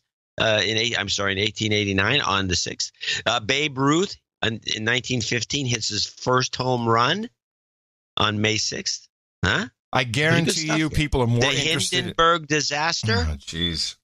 I don't like any John of it. Steinbeck wins a Pulitzer? I don't like any of it. I don't like doing donation themes with the episode number because it relates to some year. I don't like it. It doesn't work. I don't think people are interested. It does work.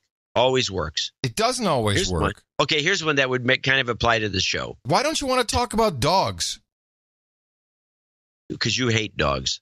Fine. Tell me this doesn't relate. 1996. The body of former CIA Director William Colby is found washed up on a riverbank in southern Maryland 8 days after he disappeared. Now, how about we do a great show? It's an outstanding product. Support us for that reason. Not because some douchebag did something in 1824. No. More interesting is come on, it doesn't matter. You're not interested in it. It's fine. No, I go on with the dogs. I mean, done. There's a lot of dogs. I'm done, but we go from that. It's a plague of dogs. In Austin. What is happening is young people are substituting having children by acquiring dogs. And that is a problem that is not being discussed. You'd rather talk about weird dates in history. I'm challenged. You challenge the audience. I'll challenge the audience with a backup. Tell us that this is going on any place other than these liberal strongholds where they hate kids anyway. Thank you. That's what we'll wait for. You will see it is and I think it's a global problem. It's not just, I travel, man. I'm around. I've been around. I go places. I'm seeing it. The dogs in the restaurant, the dogs in the store, the dogs in the supermarket, the dogs in the theater. Dogs in the theater? Yeah. Can't have dogs in a theater. Okay. You can just wait for the emails. They will come streaming in. And people I want to hear about dogs in a theater. Okay. Avengers. They've already designed the new Avengers. You know it's going to be Avengers Affinity Wars. It's going to be about multi-level marketing. You're really... No, it's not. Yeah. No. The Avengers about multi-level marketing? Yeah, the Affinity Wars. No, is it either it's a joke I don't understand or it's a dumb idea? Yeah, well, maybe it's a dumb idea. The audience will get it. All right, what else we got? I don't know. You got any more insults for me? I'm not insulting you. Where's it insulting you? Because you made this claim that dogs are taking over the place. And you live in Austin. I said I'm insulting the fact that you live in Austin. You're always insulting the fact that I live in California. I said I didn't you keep telling me to get out. You keep telling me to sell. I didn't get the joke, and then you said, "Well, someone else will get it." Like you're an idiot. That's what you did. That was your microaggression. It was. So that's all. That's all I was responding to. I was done with the dogs. Yeah, we need to. Do you have anything else? Do you have anything else that you're all peeved about? No, I'm not peeved about anything. The person. What you need is need to get back behind your knuck. Get that thing fixed so you can sit somewhere where you're comfortable. Now, when it rebooted, it gave me you can go into. Here's the thing. So now it won't boot because it's something Windows did. That's the obvious thing that happened. So now it says, well, it's not going to boot. You can go into your BIOS settings. Now I'm going to ask you, what can I do in my BIOS settings that's going to change anything? Oh, you can boot from the USB drive that has Linux on it. Yeah, I may have to do that. That's the obvious answer. Then I'll be running Linux, which is going to be no good because Linux doesn't have a version of Skype that works for crap. Okay. Well, hello, Linux people. All right. Well, you should take some time today and fix the NUC. Because it's not good. I don't know what You can't do it? Well, it's just an idea. I'm going to try to fix the NUC. Yeah, it gives you problems with the spreadsheet. It's all kinds. It's problematic. You don't have your stuff over there. All kinds of things that just you're not comfortable, and I want to make sure you're comfortable. Can I send someone over? What are they going to do? Fix it for you. People know that what happened is not necessarily fixable. Okay. I have to take and strip the thing down and put a new operating system on it.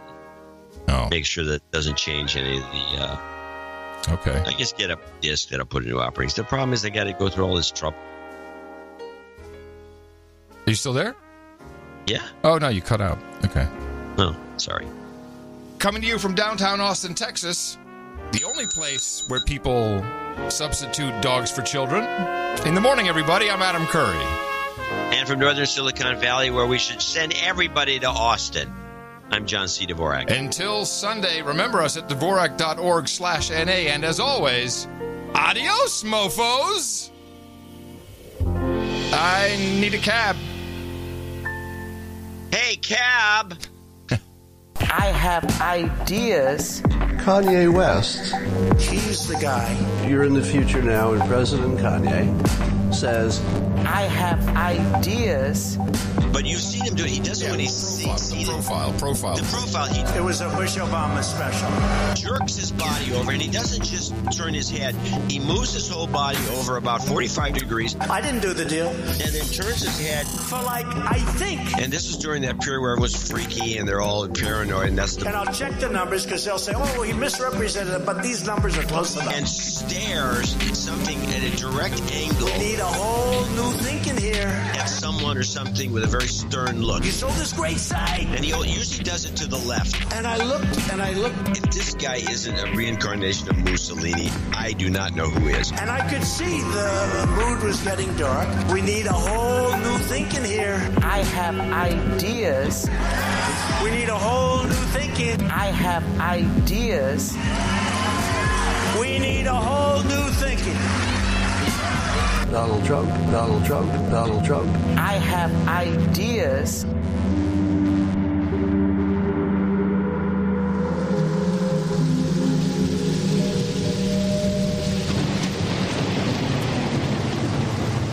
I'm in an Airbnb. Actually, it's not an Airbnb. It's a BNB, a proper bed and breakfast with a really beautiful breakfast.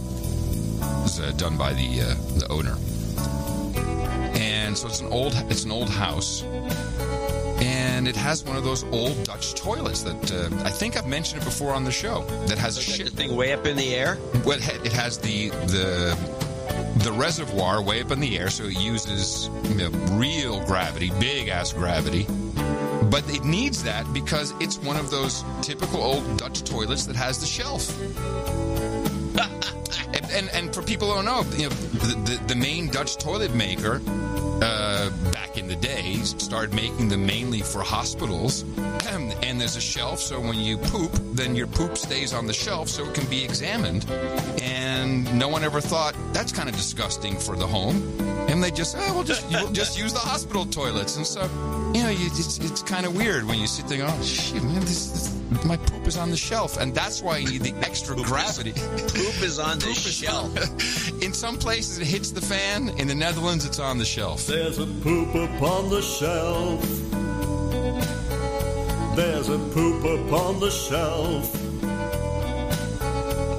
We keep it for your health, for the Queen and Commonwealth.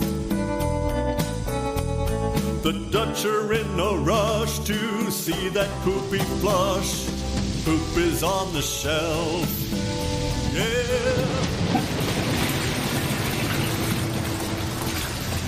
The following jingle contains content about anal leakage. However, it also provides advice defining shoes that match. Listener discretion is advised. But I have heard of, there's another one, and you can look this one up. There are these public poopers, and there tend to be mostly women. Public poopers? Oh, God. Hey, where did we go? The days when the stains came down in the hollow, playing a new game, skipping and a dumping, laughing and a running. Leave this strange aroma where our hearts are thumping, and you, my brown stained girl, you, my brown stained girl. Here's here we go. Well, I'm in Las Vegas with a group of the people from PC Magazine, and some PR woman comes up and sits there and starts to talk, and then she leaves and rushes off. And one of the guys, I don't know how he knows about this, but he said that she said he knew that she took a. This is disgusting. I apologize to the listeners of this show for bringing this stuff up, but apparently they like to go and they just poop in their pants in a crowd. In their pants? Yes. My brown stain girl. And then they go off somewhere, and some sort of weird perversion and.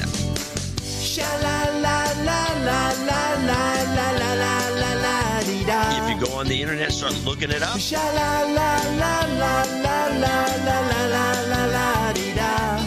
Holy mackerel! It's a huge. It's like massive number of participants. Do they have a Mastodon server?